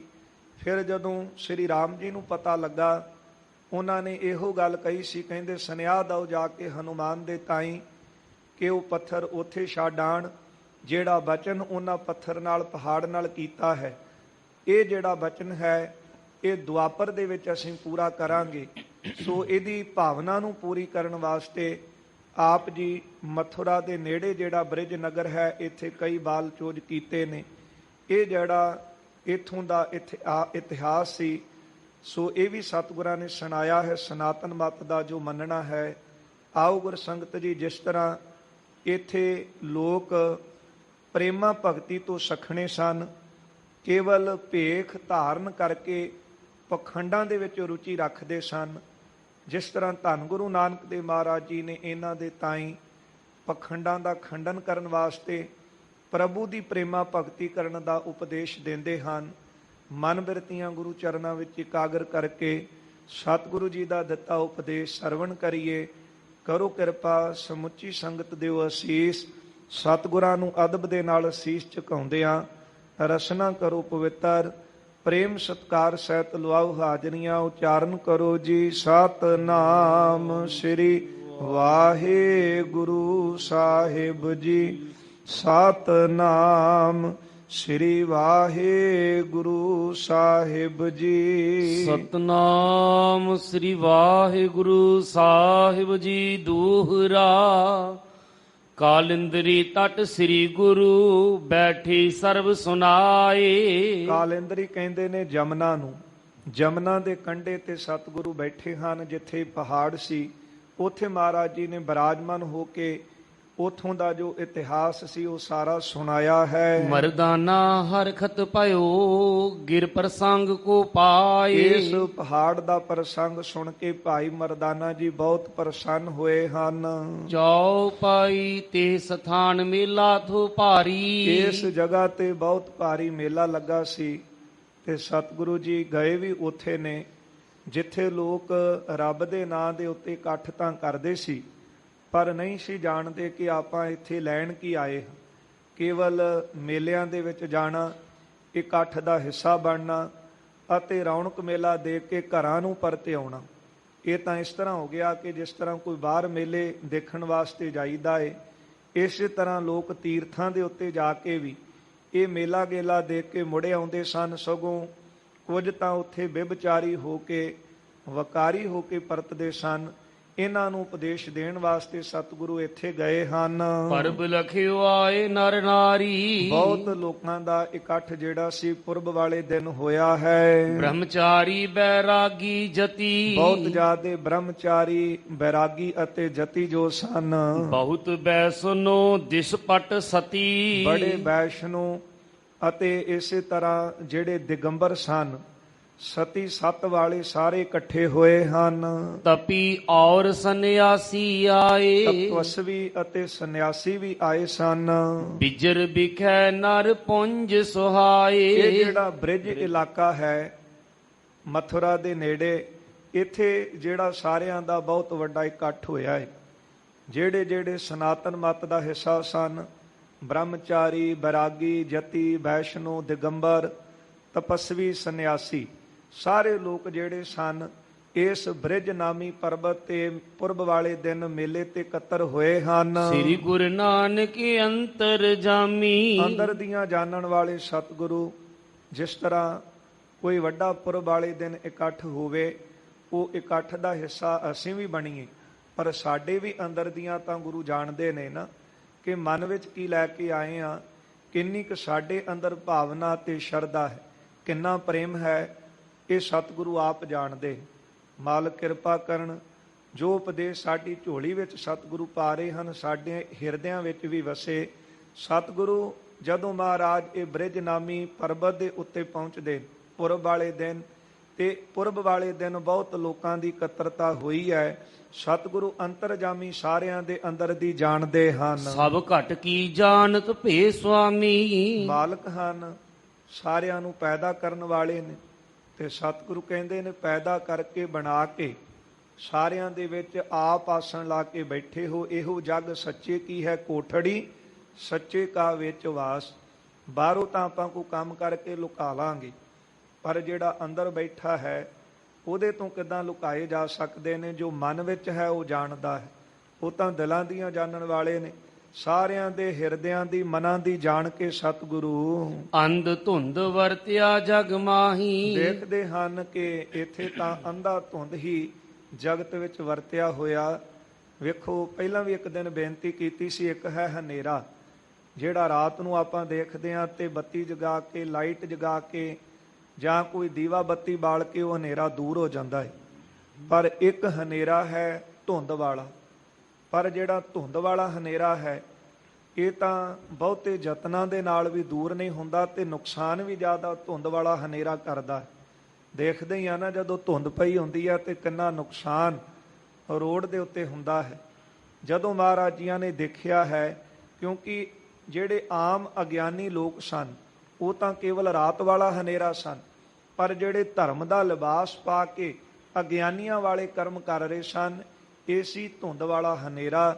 ਦੇਖਿਆ ਸਤਿਗੁਰਾਂ ਨੇ ਕਿ ਜਗਤ ਵਿੱਚ, ਸੰਸਾਰ ਵਿੱਚ ਜਿਹੜਾ ਧੁੰਦ ਵਾਲਾ ਹਨੇਰਾ ਬਹੁਤ ਵਧਿਆ ਹੈ। ਸੁਧਿ ਆਤਮੈ ਨਰ ਕੋ ਨਾਹੀ। ਤੇ ਕੋਈ ਵੀ ਮਨੁੱਖ ਜਿਹੜਾ ਹੈ ਉਹ ਸ਼ੁੱਧ ਆਤਮਾ ਵਾਲਾ ਨਹੀਂ ਦਿਸਦਾ। ਇੱਥੇ ਆਇਆ ਤੇ ਉਹਦਾ ਪ੍ਰਵਾਨ ਹੈ ਜਿਹੜਾ ਆਤਮਾ ਨੂੰ ਸ਼ੁੱਧ ਕਰਕੇ ਆਇਆ ਹੈ, ਸੱਚੇ ਮਨ ਦੇ ਨਾਲ ਆਇਆ ਹੈ, ਪਵਿੱਤਰ ਮਨ ਦੇ ਨਾਲ ਆਇਆ। ਠੀਕ ਹੈ, ਆਪਾਂ ਤਨਾਂ ਦੀਆਂ ਹਾਜ਼ਰੀਆਂ ਤੋਂ ਲਵਾਉਂਦੇ ਹਾਂ, ਪਰ ਹਾਜ਼ਰੀ ਤਾਂ ਉਹਦੀ ਪ੍ਰਵਾਨ ਹੈ ਜਿਹੜਾ ਮਨ ਦੀ ਹਾਜ਼ਰੀ ਗੁਰੂ ਚਰਨਾਂ ਵਿੱਚ ਲਵਾ ਰਿਹਾ, ਜਿਹੜਾ ਮਨ ਹੀ ਗੁਰੂ ਚਰਨਾਂ ਵਿੱਚ ਭੇਟ ਕਰਕੇ ਬੈਠਾ ਹੈ। ਗੁਰਦੇਵ ਨੇ ਦੇਖਿਆ ਹੈ ਕਿ ਜਿਹੜੇ ਮਨ ਹਨ ਆਤਮਾ ਕਰਕੇ ਸ਼ੁੱਧ ਨਹੀਂ ਹਨ। ਭਉ ਬੰਧਨ ਕੇ ਬਾਂਧੇ ਸਭ ਹੀ। ਮਨ ਨਾ ਸ਼ੁੱਧ ਹੋਣ ਕਰਕੇ ਸੰਸਾਰ ਦੇ ਬੰਧਨਾਂ ਦੇ ਵਿੱਚ ਜੀਵ ਬੱਧੇ ਹੋਏ ਹਨ। ਛੂਟਨ ਹੋਏ ਨਾ ਤਨ ਕੋ ਕਬਹੀ। ਜਿੰਨਾ ਮਰਜੀ ਕੋ ਯਤਨ ਕਰੀ ਜਾਈਏ, ਬਾਹਰੋਂ ਅੰਨ ਨੂੰ ਧੋਣ ਦੇ ਯਤਨ ਕਰੀਏ, ਦਿਖਾਵੇ ਦੇ ਕਰਮ ਕਰਨ ਦੇ ਯਤਨ ਕਰੀਏ, ਜਿੰਨਾ ਚਿਰ ਅੰਤਰਾਤਮਾ ਕਰਕੇ ਮਨ ਕਰਕੇ ਸ਼ੁੱਧ ਨਹੀਂ ਹੁੰਦੇ, ਉਹਨਾਂ ਚਿਰ ਇਹ ਜਿਹੜਾ ਤਨ ਦਾ ਆਵਾਗਾਉਣ ਹੈ ਉਹ ਮੁੱਕਦਾ ਨਹੀਂ। ਬਾਹਰਲੇ ਕਰਮ ਕਰਕੇ ਦਿਖਾਵੇ ਦੇ ਤਾਂ ਕਰ ਸਕਦੇ ਹਾਂ, ਪਰ ਇਹ ਆਵਾਗਾਉਣ ਤੋਂ ਤਾਂ ਹੀ ਛੁਟਕਾਰਾ ਹੋਵੇਗਾ ਜੇ ਮਨ ਪਵਿੱਤਰ ਹੋਵੇਗਾ, ਮਨ ਸ਼ੁੱਧ ਹੋਵੇਗਾ। ਕਾਮ ਕ੍ਰੋਧ ਲੋਭ ਅਹੰਕਾਰਾ। ਦੇਖਿਆ ਸਤਿਗੁਰਾਂ ਨੇ ਕਿ ਮਨ ਜਿਹੜੇ ਨੇ ਕਾਮ ਦੇ ਨਾਲ, ਕ੍ਰੋਧ ਦੇ ਨਾਲ, ਲੋਭ ਨਾਲ, ਹੰਕਾਰ ਨਾਲ ਭਰੇ ਹਨ। ਇਨ ਮਹਿ ਵਰਤਿਆ ਮੋਹ ਗੁਬਾਰਾ। ਤੇ ਜਿਹੜਾ ਹਨੇਰਾ ਹੈ, ਮੋਹ ਰੂਪੀ ਹਨੇਰੇ ਦੇ ਵਿੱਚ ਸਾਰੇ ਡੁੱਬੇ ਹੋਏ ਹਨ। ਬਾਸੁਰ ਮੈਂ ਧਰ ਦੰਭ ਅਨੇਕਾ। ਕੀ ਕਰਦੇ ਨੇ ਕਿ ਦਿਨ ਦੇ ਸਮੇਂ ਬਹੁਤ ਜ਼ਿਆਦੇ ਪਖੰਡ ਕਰਦੇ ਹਨ, ਬਹੁਤ ਭੇਖ ਜਿਹੜੇ ਨੇ ਉਹ ਦਿਨ ਦੇ ਸਮੇਂ ਧਾਰ ਲੈਂਦੇ ਨੇ। ਬਾਤ ਬਨਾਏ ਸੁਨਾਏ ਬਬੇਕਾ। ਦਿਨ ਦੇ ਸਮੇਂ ਲੋਕਾਂ ਨੂੰ ਬਹੁਤ ਗਿਆਨ ਦੀਆਂ ਗੱਲਾਂ ਸੁਣਾਉਂਦੇ ਹਨ। ਲੋਭ ਲਹਿਰ ਮੈਂ ਗੋਤੇ ਖਾਵਤ। ਪਰ ਜਿਹੜੇ ਅੰਦਰ ਮਨ ਹਨ ਉਹ ਲੋਭ ਦੀਆਂ ਲਹਿਰਾਂ ਦੇ ਵਿੱਚ ਗੋਤੇ ਖਾ ਰਹੇ। ਕੋਈ ਗਾਵੇ ਰਾਗੀ ਨਾਦੀ ਬੇਦੀ ਬਹੁ ਭਾਂਤ ਕਰ ਨਹੀਂ, ਹਰ ਹਰ ਭੀਜੈ ਰਾਮ ਰਾਜ। ਇਹ ਵੀ ਉਹਨਾਂ ਬਾਬਤ ਹੀ ਸਤਿਗੁਰਾਂ ਨੇ ਕਿਹਾ ਹੈ ਨਾ, ਕੁਝ ਸਾਡੀ ਦਸ਼ਾ ਐਸੀ ਹੈ ਕਿ ਦਿਨ ਦੇ ਸਮੇਂ ਗਿਆਨ ਦੀਆਂ ਗੱਲਾਂ ਕਰਕੇ ਸੁਣਾਉਂਦੇ ਆ, ਪਰ ਜਿਹੜੇ ਅੰਦਰ ਨੇ ਨਾ ਉਹ ਤਾਂ ਲੋਭ ਦੀ ਲਹਿਰ ਵਿੱਚ ਗੋਤੇ ਖਾ ਰਹੇ ਹੁੰਦੇ ਨੇ ਕਿ ਸੁਣਾ ਤੇ ਮਾਲਕ ਦੀ ਕੀਰਤੀ ਰਹੇ ਆ, ਪਰ ਦੇਖਦੇ ਦੂਜੇ ਵਾਲਾਂ ਕੇ ਰੱਖ ਕੇ ਕੀ ਜਾਵੇਗਾ, ਦੇ ਕੇ ਕੀ ਜਾਵੇਗਾ, ਇਹਦੇ ਕੋਲੋਂ ਸਾਨੂੰ ਮਿਲੇਗਾ ਕੀ। ਤੇ ਜੇ ਨਹੀਂ ਵੱਧ ਮਾਇਆ ਦੇ ਸਕਦਾ ਤੇ ਫਿਰ ਗਾਉਣ ਲਈ ਵੀ ਤਿਆਰ ਨਹੀਂ, ਸੁਣਾਉਣ ਲਈ ਵੀ ਤਿਆਰ ਨਹੀਂ। ਗੁਰਦੇਵ ਨੇ ਦੇਖਿਆ ਹੈ ਕਿ ਅੰਦਰ ਕਿੱਥੇ ਟਿਕੇ ਹਨ, ਤੇ ਆਪਾਂ ਆਪਣੇ ਵੱਲ ਵੀ ਝਾਤ ਮਾਰ ਕੇ ਦੇਖ ਲਈਏ ਕਿ ਸਾਡੇ ਅੰਦਰ ਵੀ ਤਾਂ ਲੋਭ ਦੀਆਂ ਲਹਿਰਾਂ ਵਿੱਚ ਗੋਤੇ ਖਾ ਰਹੇ ਨੇ। ਦਿਨ ਦੇ ਸਮੇਂ ਗਿਆਨ ਦੀਆਂ ਗੱਲਾਂ ਕਰਕੇ ਸੁਣਾਉਣੀਆਂ, ਦੂਜਿਆਂ ਨੂੰ ਕਹਿਣਾ, ਕੀਰਤੀ ਗਾ ਕੇ ਸੁਣਾਉਣੀ, ਪਰ ਅੰਦਰ ਜਿਹੜਾ ਸੀ ਉਹ ਲੋਭ ਦੀਆਂ ਲਹਿਰਾਂ ਵਿੱਚ ਗੋਤੇ ਖਾ ਰਹੇ ਸਨ। ਬਹੁ ਪਖੰਡ ਕਰ ਨਰਨ ਦਿਖਾਵਤ, ਬਹੁਤ ਪਖੰਡ ਕਰਕੇ ਲੋਕਾਂ ਨੂੰ ਦਿਖਾਉਂਦੇ ਸਨ। ਜਾਮਨ ਮੈਂ ਕੁਕਰਮ ਅਸ ਕਰਹੀ, ਰਾਤ ਦੇ ਸਮੇਂ ਦਿਨ ਦੇ ਸਮੇਂ ਲੋਕਾਂ ਨੂੰ ਪਖੰਡ ਕਰਕੇ ਦਿਖਾਉਣੇ ਤੇ ਰਾਤ ਦੇ ਸਮੇਂ ਮਾੜੇ ਕੁਕਰਮ ਕਰਦੇ ਸਨ। ਕ੍ਰਿਸ਼ਨ ਰਾਧਿਕਾ ਵੇਖਨ ਧਰਹੀ, ਇਹ ਕ੍ਰਿਸ਼ਨ ਜੀ ਦੀ ਜਨਮ ਭੂਮੀ ਸੀ, ਬਹੁਤ ਵੱਡਾ ਇਕੱਠ ਹੁੰਦਾ ਸੀ। ਕਰਦੇ ਕੀ ਸੀ, ਕ੍ਰਿਸ਼ਨ ਦਾ ਤੇ ਰਾਧਾ ਦਾ ਜਿਹੜਾ ਸੀ ਉਹ ਰੂਪ ਧਾਰਦੇ ਸੀ। ਪਹਿਲੀ ਗੱਲ, ਜਿਹੜੇ ਅਵਤਾਰੀ ਪੁਰਖ ਹੋਏ ਹਨ ਉਹ ਸਤਿਕਾਰਯੋਗ ਮੰਨੇ ਗਏ ਤੇ ਉਹਨਾਂ ਦਾ ਰੂਪ ਧਾਰਨ ਵਾਲਾ ਉਹ ਮਨੁੱਖ ਹੋਵੇ ਜਿਹੜਾ ਬਾਅਦ ਵਿੱਚ ਮਾੜੇ ਕੰਮ ਕਰਦਾ ਹੋਵੇ ਜਾਂ ਉਹਦੀ ਕਿਰਤ ਮਾੜੀ ਹੋਵੇ, ਉਹਦਾ ਆਚਰਨ ਮਾੜਾ ਹੋਵੇ, ਤੇ ਜਦੋਂ ਅਵਤਾਰਾਂ ਦੇ ਭੇਖ ਧਾਰੇਗਾ ਤੇ ਜਦੋਂ ਉਥੇ ਤਾਂ ਉਹ ਰੋਲ ਕਰੇਗਾ, ਪਰ ਬਾਅਦ ਵਿੱਚ ਜਦ ਆਮ ਦੁਨਿਆਵੀ ਜ਼ਿੰਦਗੀ ਜੀਏਗਾ ਤੇ ਲੋਕ ਕਹਿਣਗੇ ਕਿ ਤੂੰ ਉਹੀ ਹੈ ਨਾ ਜਿਹਨੇ ਕ੍ਰਿਸ਼ਨ ਦਾ ਰੂਪ ਧਾਰਿਆ ਸੀ, ਤੂੰ ਉਹੀ ਹੈ ਜਿਹੜੀ ਰਾਧਾ ਬਣ ਕੇ ਆਈ ਸੀ। ਇਸੇ ਕਰਕੇ ਤਾਂ ਗੁਰਮਤ ਦੇ ਵਿੱਚ ਇਹਦੀ ਮਨਾਹੀ ਹੈ ਕਿ ਨਾ ਕੋਈ ਗੁਰੂ ਕੇ ਸਿੱਖਾਂ ਦਾ, ਨਾ ਕੋਈ ਗੁਰੂ ਸਾਹਿਬਾਨਾਂ ਦਾ ਜਿਹੜਾ ਸਵਾਂਗ ਹੈ ਉਹ ਨਹੀਂ ਰਚ ਸਕਦਾ। ਪਰ ਅਫਸੋਸ ਵਾਲੀ ਗੱਲ ਕਈ ਵਾਰੀ ਅੱਜ ਦੇਖਣ ਵਿੱਚ ਮਿਲਦਾ ਹੈ ਕਿ ਕਈ ਗੁਰੂ ਸਾਹਿਬਾਨਾਂ ਦਾ ਜਿਹੜਾ ਹੈ ਉਹ ਸਵਾਂਗ ਰਚ ਰਹੇ ਹਨ। ਇਸ ਗੱਲ ਨੂੰ ਰੋਕਣਾ ਚਾਹੀਦਾ ਹੈ। ਧੰਨ ਗੁਰੂ ਨਾਨਕ ਦੇਵ ਮਹਾਰਾਜ ਸੱਚੇ ਪਾਤਸ਼ਾਹ ਜੀ ਨੇ ਦੇਖਿਆ ਹੈ। ਕੀ ਦੇਖਿਆ ਸਤਿਗੁਰਾਂ ਨੇ? ਕਿ ਦਿਨ ਦੇ ਸਮੇਂ ਬਹੁਤ ਰੂਪ ਬਣਾ ਕੇ ਦਿਖਾਉਂਦੇ ਹਨ ਤੇ ਰਾਤ ਨੂੰ ਉਹੀ ਲੋਕ ਮਾੜੇ ਕਰਮ ਕਰਦੇ ਹਨ। ਕ੍ਰਿਸ਼ਨ ਰਾਧਿਕਾ ਵੇਖਣ ਧਰਹੀ, ਕੋਈ ਕ੍ਰਿਸ਼ਨ ਬਣ ਜਾਂਦਾ ਹੈ ਤੇ ਕੋਈ ਰਾਧਾ ਦਾ ਭੇਖ ਧਾਰ ਲੈਂਦੀ ਹੈ। ਸਿਸ ਕੁਮਾਰ ਨਾਰੀ ਤਰ ਵੇਖੇ, ਤੇ ਜਿਹੜੇ ਬਾਲਕ ਹਨ, ਕੁਮਾਰ ਜਿਹੜੇ ਹਨ, ਸੋ ਉਹ ਰੂਪ ਧਾਰਨ ਕਰਦੇ ਹਨ ਕ੍ਰਿਸ਼ਨ ਜੀ ਦਾ, ਤੇ ਜਿਹੜੀਆਂ ਇਸਤਰੀਆਂ ਹਨ ਉਹ ਰਾਧਾ ਦਾ ਭੇਖ ਧਾਰਦੀਆਂ ਨੇ। ਕਰੇ ਨ੍ਰਿਤਕਾਰੀ ਨਰ ਦੇਖੇ, ਫਿਰ ਨ੍ਰਿਤਕਾਰੀ ਕਰਦੀਆਂ ਨੇ, ਨੱਚਦੀਆਂ ਹਨ ਤੇ ਲੋਕ ਬੈਠ ਕੇ ਦੇਖਦੇ ਨੇ। ਇੱਕ ਐਸਾ ਧਰਮ ਦਾ ਕਰਮ ਹੋਇਆ, ਜੇ ਮਾਲਕ ਦੇ ਦਰ ਤੇ ਚੱਲ ਕੇ ਆਏ ਆ, ਕਾਸ ਵਾਸਤੇ ਆਏ ਆ ਕਿ ਅੰਤਰ ਆਤਮਾ ਨੂੰ ਸ਼ੁੱਧ ਕਰੀਏ, ਮਨ ਨੂੰ ਸ਼ੁੱਧ ਕਰੀਏ। ਮਨ ਦੀ ਸ਼ੁੱਧੀ ਤਾਂ ਹੋ ਸਕਦੀ ਹੈ ਜੇ ਸਾਰੇ ਬੈਠ ਕੇ ਪ੍ਰਭੂ ਦੀ ਕੀਰਤੀ ਗਾਈਏ, ਉਹਦਾ ਜਸ ਗਾਈਏ। ਤੇ ਜੇ ਆ ਕੇ ਨ੍ਰਿਤਕਾਰੀਆਂ ਹੀ ਦੇਖਣੀਆਂ ਨੇ, ਜੇ ਨਾਚ ਹੀ ਦੇਖਣੇ ਨੇ, ਤੇ ਨਾਚ ਦੇਖ ਕਰਕੇ ਕਦੇ ਵਾਸਤੇ ਜਿਹੜਾ ਮਨ ਹੈ ਉਹ ਟਿਕਾ ਵਿੱਚ ਨਹੀਂ ਆ ਸਕਦਾ। ਮਹਾਰਾਜ ਨੇ ਦੇਖਿਆ ਹੈ ਕਿ ਇੱਥੇ ਵੀ ਲੋਕ ਆ ਕੇ ਕਰਦੇ ਕੀ ਪਏ ਨੇ। ਕੋਈ ਕ੍ਰਿਸ਼ਨ ਦਾ ਰੂਪ ਕਿਸੇ ਨੇ ਧਾਰ ਲਿਆ, ਕਿਸੇ ਨੇ ਰਾਧਾ ਦਾ ਰੂਪ ਧਾਰ ਲਿਆ ਤੇ ਫਿਰ ਨਾਚ ਕਰਦੇ ਸਨ। ਕਰਹਿ ਨ੍ਰਿਤਕਾਰੀ, ਨ੍ਰਿਤ ਕਰਦੇ ਸਨ, ਨਾਚ ਕਰਦੇ ਸਨ ਤੇ ਲੋਕ ਦੇਖਦੇ ਸਨ। ਬਾਲਕ ਔਰ ਅੰਗਨਾ ਦੋ, ਬਾਲਕ ਅਤੇ ਅੰਗਨਾ ਨਾਮ ਇਸਤਰੀਆਂ ਦਾ ਹੈ, ਸਾਰੇ ਮਿਲ ਕੇ ਰਾਧਾ ਕ੍ਰਿਸ਼ਨ ਸਾਂਗ ਕਰ ਸੋ, ਰਾਧਾ ਅਤੇ ਕ੍ਰਿਸ਼ਨ ਦਾ ਸਵਾਂਗ ਰਚਦੇ ਸਨ। ਨਰਮਲੀਨ ਬੁੱਧੀ ਤਿਨ ਦੇਖੇ, ਸਤਿਗੁਰੂ ਦੇਖਦੇ ਹਨ ਕਿ ਕਲਯੁਗੀ ਜੀਵਾਂ ਦੀ ਜਿਹੜੀ ਬੁੱਧੀ ਹੈ ਉਹ ਬਹੁਤ ਮਲੀਨ ਹੈ, ਕਿਉਂਕਿ ਜਿਹੜੇ ਅਵਤਾਰੀ ਪੁਰਖ ਹੋਏ ਨੇ, ਜੋ ਉਹਨਾਂ ਨੇ ਕੌਤਕ ਕੀਤੇ ਹਨ, ਉਹ ਉਹਨਾਂ ਕੌਤਕਾਂ ਬਾਰੇ ਉਹ ਜਾਣਦੇ ਹਨ ਕਿ ਉਹ ਕੀਤੇ ਕਾਦੇ ਵਾਸਤੇ, ਕਿਸੇ ਦੇ ਉਧਾਰ ਵਾਸਤੇ, ਪਰਉਪਕਾਰ ਵਾਸਤੇ ਉਹਨਾਂ ਕੀਤੇ ਹਨ। ਤੇ ਫਿਰ ਸੇਵਕ ਦਾ ਫਰਜ਼ ਨਹੀਂ ਬਣਦਾ ਕਿ ਆਪਣੇ ਮਾਲਕ ਦਾ ਰੂਪ ਧਾਰਨ ਕਰਕੇ ਉਦਾਂ ਦੇ ਸਵਾਂਗ ਰਚੇ, ਐਸ਼ ਪ੍ਰਸਤੀ ਵਾਲੀ ਜ਼ਿੰਦਗੀ ਬਤੀਤ ਕਰੇ। ਜਦੋਂ ਨਾਮ ਦੀ ਸਿਮਰਨ ਦੀ ਭਗਤੀ ਦੀ ਗੱਲ ਆਵੇ ਤੇ ਫਿਰ ਕੰਨੀ ਕਤਰਾਵੇ ਕਿ ਸਾਡੇ ਤੋਂ ਹੁੰਦੀ ਨਹੀਂ। ਉਹਨਾਂ ਅਵਤਾਰਾਂ ਨੇ, ਪੈਗੰਬਰਾਂ ਨੇ, ਭਗਤਾਂ ਨੇ ਭਗਤੀ ਕੀਤੀ, ਪ੍ਰਭੂ ਦੀ ਭਗਤੀ ਕੀਤੀ, ਸਿਮਰਨ ਕੀਤਾ ਹੈ। ਸਿਮਰਨ ਵੱਲ ਤਾਂ ਹੁੰਦੇ ਨਹੀਂ, ਭਗਤੀ ਵੱਲ ਹੁੰਦੇ ਨਹੀਂ। ਜਿਹੜੇ ਕੰਮਾਂ ਦੇ ਨਾਲ ਜੀਵਨ ਖਰਾਬ ਹੋਣਾ ਹੈ, ਮਨ ਵਿਕਾਰੀ ਹੋਣਾ ਹੈ, ਉਹ ਕੰਮ ਕਰਦੇ ਨੇ। ਨ੍ਰਿਤਕਾਰੀਆਂ ਕਰਨੀਆਂ, ਨਾਚ ਕਰਨੇ ਤੇ ਲੋਕ ਦੇਖਦੇ ਸਨ। ਉਪਜਾਵਤ ਤਨ ਕਾਮ ਵਿਸ਼ੇਖ, ਇਹ ਨ੍ਰਿਤਕਾਰੀ ਦੇਖ ਕਰਕੇ ਮਨ ਜਿਹੜੇ ਸੀ ਉਹ ਕਾਮੀ ਹੁੰਦੇ ਸਨ। ਤੇ ਕਾਮੀ ਤਾਂ ਆਪੇ ਹੋਣੇ ਕਿ ਉਦਾਂ ਦੇ ਰੂਪ ਧਾਰ ਲੈਣੇ, ਫਿਰ ਨਾਚ ਕਰਨੇ, ਨ੍ਰਿਤਕਾਰੀਆਂ ਕਰਨੀਆਂ, ਤੇ ਦੇਖਣ ਦੇ ਵਿੱਚ ਜਿਹੜੇ ਸਨ ਉਹ ਮਨ ਮੈਲੇ ਹੋਣ ਕਰਕੇ ਮਨ ਕਾਮੀ ਹੁੰਦੇ ਸਨ। ਬਾਲਕ ਪੁੰਨ ਤਿਨ ਅੰਗਨ ਸੰਗਾ, ਜਿਹੜੇ ਬਾਲਕ ਸਨ ਉਹਨਾਂ ਫਿਰ ਇਸਤਰੀਆਂ ਦੇ ਨਾਲ ਭੋਗ ਕਰੇ ਨਰ ਹੋਏ ਨਿਸੰਗਾ, ਤੇ ਨਿਸ਼ੰਕ ਹੋ ਕਰਕੇ ਵਿਕਾਰੀ ਵੀ ਹੁੰਦੇ ਸਨ। ਦੋਹਰਾ ਸ੍ਰੀ ਨਾਨਕ ਸਭ ਜਾਣ ਕੇ, ਧੰਨ ਗੁਰੂ ਸ੍ਰੀ ਗੁਰੂ ਨਾਨਕ ਦੇਵ ਮਹਾਰਾਜ ਸੱਚੇ ਪਾਤਸ਼ਾਹ ਜੀ ਨੇ ਜਦੋਂ ਇਹਨਾਂ ਨੂੰ ਇਸ ਤਰ੍ਹਾਂ ਕਰਦਿਆਂ ਦੇਖਿਆ ਦੇਖਿਆ ਸਤਿਗੁਰਾਂ ਨੇ ਕਿ ਜਿਹੜੇ ਲੋਕ ਇਹਨੂੰ ਤੀਰਥ ਸਥਾਨ ਜਾਣ ਕੇ ਆਪਣੇ ਕਲਿਆਣ ਵਾਸਤੇ ਇੱਥੇ ਆਉਂਦੇ ਹਨ, ਪਰ ਇੱਥੇ ਆ ਕੇ ਕਰਦੇ ਕੀ ਪਏ ਹਨ। ਠੀਕ ਹੈ, ਜਿਹੜੇ ਗੁਰਦੁਆਰੇ ਨੇ, ਮੰਦਰ ਨੇ, ਮਸਜਿਦਾਂ ਨੇ, ਇਹ ਪ੍ਰਭੂ ਦੀ ਭਗਤੀ ਕਰਨ ਵਾਸਤੇ, ਰੱਬ ਨੂੰ ਯਾਦ ਕਰਨ ਵਾਸਤੇ, ਉਹਦਾ ਸੰਦੇਸ਼ ਲੈਣ ਵਾਸਤੇ ਇਹ ਅਸਥਾਨ ਬਣਾਏ ਹਨ ਕਿ ਇੱਥੋਂ ਆਪਾਂ ਕੋਈ ਸੁਨੇਹਾ ਲੈ ਕੇ ਜਾਈਏ ਤੇ ਫਿਰ ਸਾਰਾ ਦਿਨ ਉਹ ਕਰਮ ਕਰੀਏ।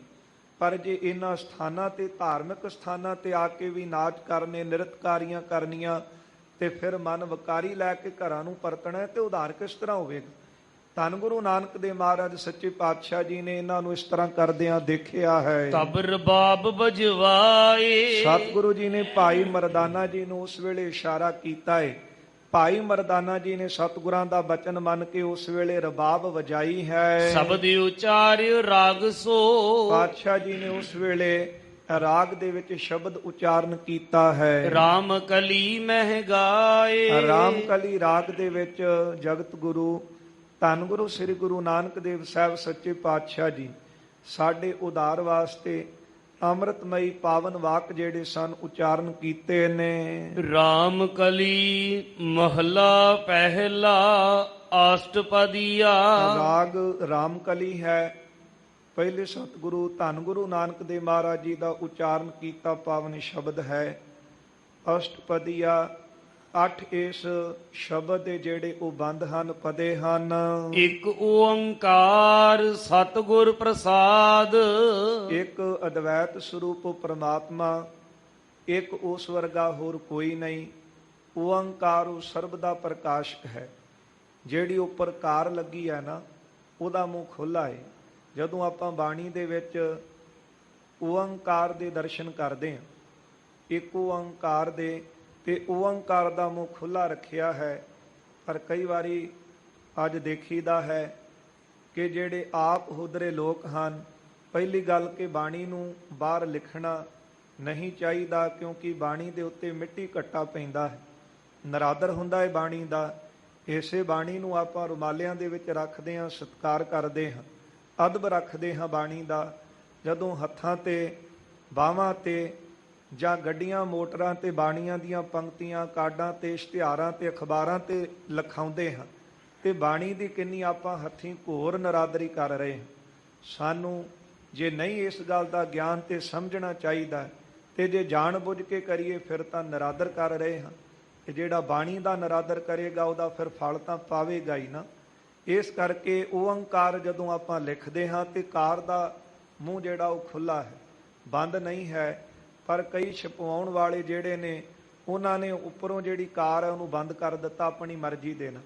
ਕਾਰ ਦਾ ਅਰਥ ਹੈ ਉਚਾਰਨੇ ਮਾਤਰ ਸੇ ਰੱਖਿਆ ਕਰਨ ਵਾਲਾ।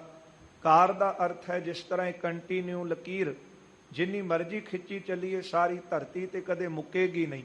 ਇਸ ਤਰ੍ਹਾਂ ਪਰਮਾਤਮਾ ਦਾ ਸਰੂਪ ਹੈ, ਕਦੇ ਮੁੱਕਣ ਵਾਲਾ ਨਹੀਂ ਹੈ। ਆਦ ਸੱਚ ਜੁਗਾਦ ਸੱਚ ਹੈ, ਭੀ ਸੱਚ ਨਾਨਕ ਹੋਸੀ ਭੀ ਸੱਚ। ਤੇ ਜਦੋਂ ਕਾਰ ਨੂੰ ਬੰਦ ਕਰਾਂਗੇ ਤੇ ਉਹਦਾ ਅਰਥ ਫਿਰ ਕੀ ਕਰਾਂਗੇ। ਇੱਕ ਅਦਵੈਤ ਸਰੂਪ ਵਾਹਿਗੁਰੂ ਓੰਕਾਰ ਸਰਬ ਦਾ ਪ੍ਰਕਾਸ਼ਕ ਹੈ। ਸਤ ਤਰਈ ਕਾਲ ਆਬਾਦ ਸਤ ਸਰੂਪ ਹੈ। ਉਹਦਾ ਸਰੂਪ ਸੱਚਾ ਹੈ। ਗੁਰ ਚੇਤਨ ਸਰੂਪ ਹੈ। ਪ੍ਰਸਾਦ ਆਨੰਦ ਸਰੂਪ ਹੈ।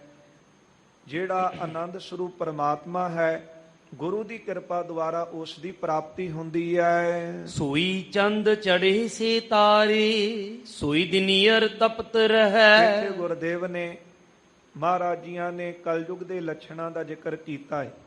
ਜਿਹੜੇ ਇਹ ਲੋਕ ਕਹਿੰਦੇ ਨੇ ਕਿ ਜੀ ਹੁਣ ਕਲਯੁਗ ਆ ਗਿਆ ਤਾਂ ਇਦਾਂ ਹੋ ਰਿਹਾ ਹੈ, ਤੇ ਗੁਰਦੇਵ ਨੇ ਇਹ ਮਨਾਂ ਵਿੱਚੋਂ ਭਰਮ ਵੀ ਦੂਰ ਕੀਤੇ ਨੇ ਕਿ ਕਲਯੁਗ ਆ ਗਿਆ। ਕਲਯੁਗ ਕੋਈ ਆਪਣਾ ਇਹ ਵੱਖਰਾ ਸਰੂਪ ਲੈ ਕੇ ਨਹੀਂ ਆਇਆ ਕਿ ਉਹਨੇ ਕੋਈ ਇੱਥੇ ਆ ਕੇ ਕੋਠੀ ਬਣਾ ਲਈ ਹੈ, ਉਹਨੇ ਆ ਕੇ ਆਪਣੇ ਬੰਦੇ ਰੱਖ ਲਏ ਨੇ, ਤੇ ਉਦੋਂ ਪਹਿਲਾਂ ਸਮਾਂ ਕੁਝ ਹੋਰ ਸੀ ਤੇ ਹੁਣ ਹੋਰ ਹੋ ਗਿਆ। ਗੁਰਦੇਵ ਕਹਿੰਦੇ ਇਸ ਤਰ੍ਹਾਂ ਨਹੀਂ ਹੈ। ਸੋਈ ਚੰਦ ਚੜੇ ਸੇ ਤਾਰੇ, ਜਿਹੜੇ ਪਹਿਲੇ ਯੁੱਗਾਂ ਦੇ ਵਿੱਚ ਚੰਦਰਮਾ ਚੜ੍ਹਦਾ ਸੀ, ਤਾਰੇ ਚੜ੍ਹਦੇ ਸਨ। ਸਤਯੁਗ ਵਿੱਚ, ਤ੍ਰੇਤੇ ਵਿੱਚ, ਦੁਆਪਰ ਵਿੱਚ, ਤੇ ਜਿਹੜਾ ਕਲਯੁਗ ਚੌਥਾ ਯੁੱਗ ਹੈ, ਇਹਦਾ ਸਰੂਪ ਕਿ ਵੱਖਰਾ ਨਹੀਂ ਹੈ ਕੋਈ, ਕਿ ਹੁਣ ਵੀ ਮਹਾਰਾਜ ਕਹਿੰਦੇ ਸਮਾਂ ਉਹੀ ਹੈ, ਉਹੀ ਚੰਦ ਚੜਿਆ ਹੈ, ਉਹੀ ਤਾਰੇ ਚੜ ਰਹੇ ਹਨ। ਸੋਈ ਦਿਨੀਅਰ ਤਪਤ ਹੈ। ਦਿਨੀਅਰ ਨਾਮ ਹੈ ਦਿਨ ਦੇ।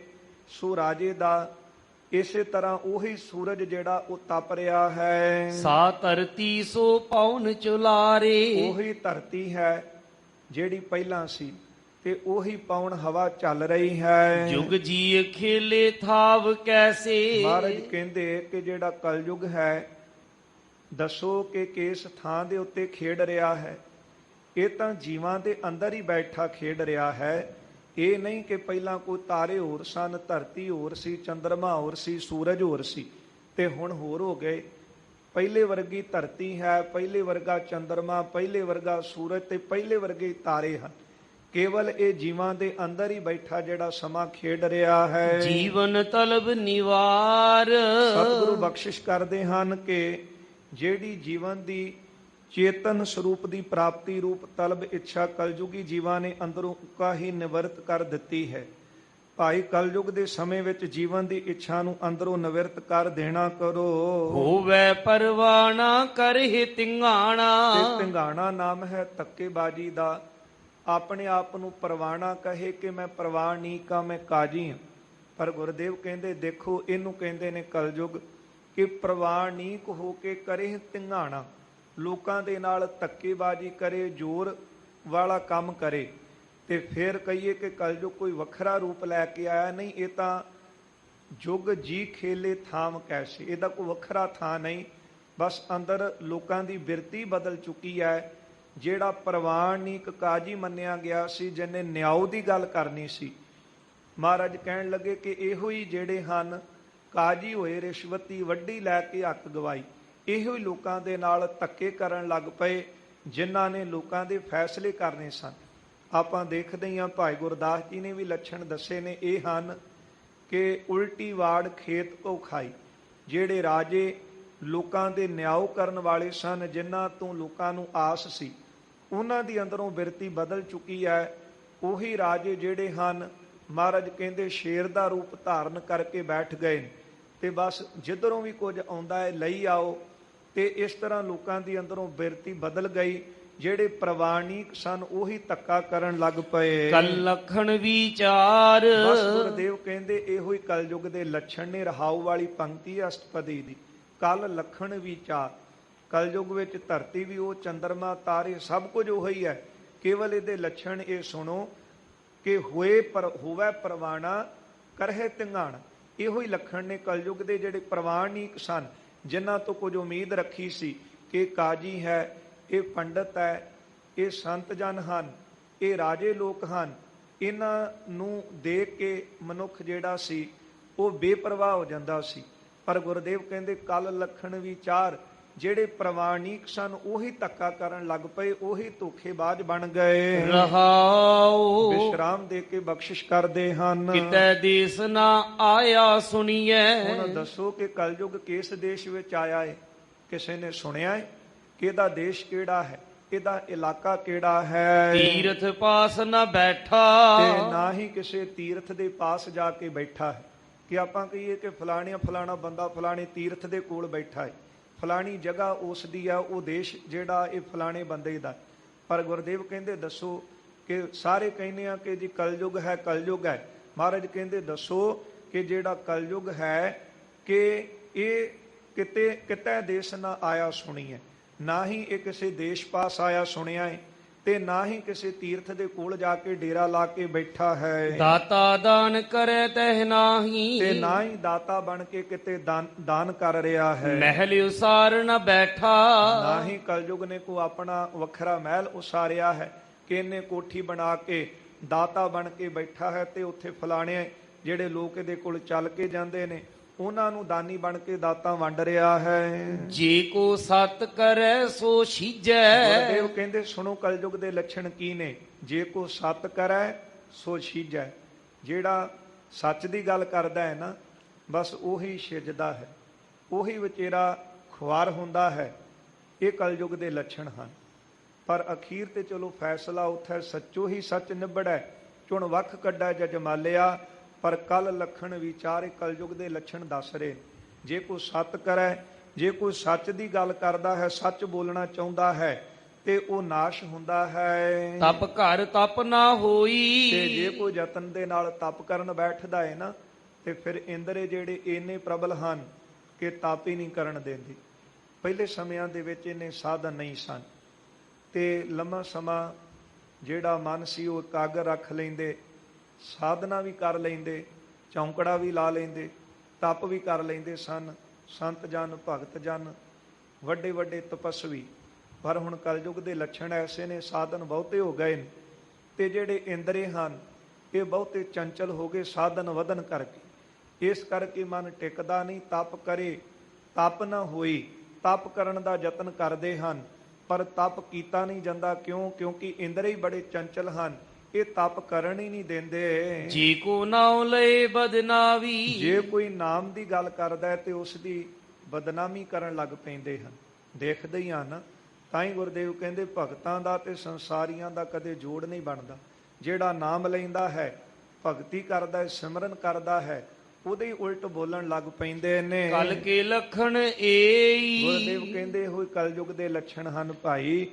ਤਾਂ ਹੀ ਉਹ ਭਗਤ ਜੀ ਨੇ ਇਹ ਬਚਨ ਕਹੇ ਹਨ ਕਿ ਜੇ ਨਿੰਦਣਾ ਹੈ ਤੇ ਮੈਨੂੰ ਨਿੰਦੀ ਜਾਓ, ਮੈਂ ਪ੍ਰਭੂ ਦਾ ਦਰ ਛੱਡ ਕੇ ਜਾਣ ਵਾਲਾ ਨਹੀਂ। ਜੇ ਨਿੰਦਾ ਤਾਂ ਛੋੜ ਨਾ ਜਾਈ। ਕਿਉਂ? ਕਿਉਂਕਿ ਇਹ ਤਾਂ ਕਲਯੁਗ ਦੇ ਲੱਛਣ ਨੇ।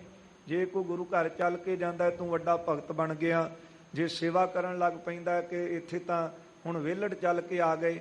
ਪਰ ਗੁਰਦੇਵ ਕਹਿੰਦੇ ਤਾਂ ਕਲਯੁਗ ਦੇ ਲੱਛਣ ਨੇ।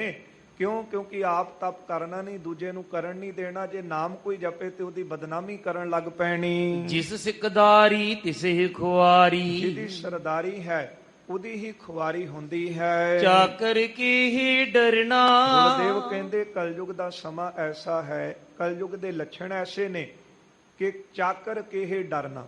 ਪਹਿਲਾਂ ਤਾਂ ਜਿਹੜੇ ਨੌਕਰ ਸੀ ਉਹ ਮਾਲਕ ਦਾ ਅਦਬ ਰੱਖਦੇ ਸਨ, ਪਰ ਹੁਣ ਗੁਰਦੇਵ ਕਹਿੰਦੇ ਕਲਯੁਗ ਦੇ ਲੱਛਣ ਐਸੇ ਨੇ ਕਿ ਜਿਹੜੇ ਨੌਕਰ ਹਨ ਉਹ ਸਰਦਾਰ ਦੀ ਖੁਆਰੀ ਕਰਦੇ ਹਨ, ਕਿਸੇ ਤੋਂ ਡਰਦੇ ਨਹੀਂ ਹਨ। ਜਾਂ ਸਿਕਦਾਰ ਹੈ ਪਵੈ ਜੰਜੀਰੀ, ਜਿਹੜਾ ਸਰਦਾਰ ਨੰਬਰਦਾਰ ਹੈ ਉਹਦੇ ਗਲ ਦੇ ਵਿੱਚ ਬੇੜੀ ਪੈਂਦੀ ਹੈ, ਤਦ ਚਾਕਰ ਨੌਕਰ ਦੇ ਹੱਥੋਂ, ਤਾਂ ਚਾਕਰ ਹੱਥੋਂ ਮਰਨਾ ਤੇ ਜਿਹੜਾ ਮਾਲਕ ਹੈ ਉਹ ਨੌਕਰ ਦੇ ਹੱਥੋਂ ਹੀ ਮਰਦਾ ਹੈ। ਆਖ ਗੁਣਾ ਕਲ ਆਈਐ, ਹਾਂ, ਸਤਿਗੁਰੂ ਜੀ ਕਹਿੰਦੇ ਕਲਯੁਗ ਦੇ ਆਈਐ, ਕਲਯੁਗ ਦਾ ਸਮਾਂ ਆ ਗਿਆ ਹੈ ਨਾ, ਫਿਰ ਇਹਦੇ ਪ੍ਰਭਾਵ ਤੋਂ ਬਚਣ ਵਾਸਤੇ ਆਖ ਗੁਣਾ।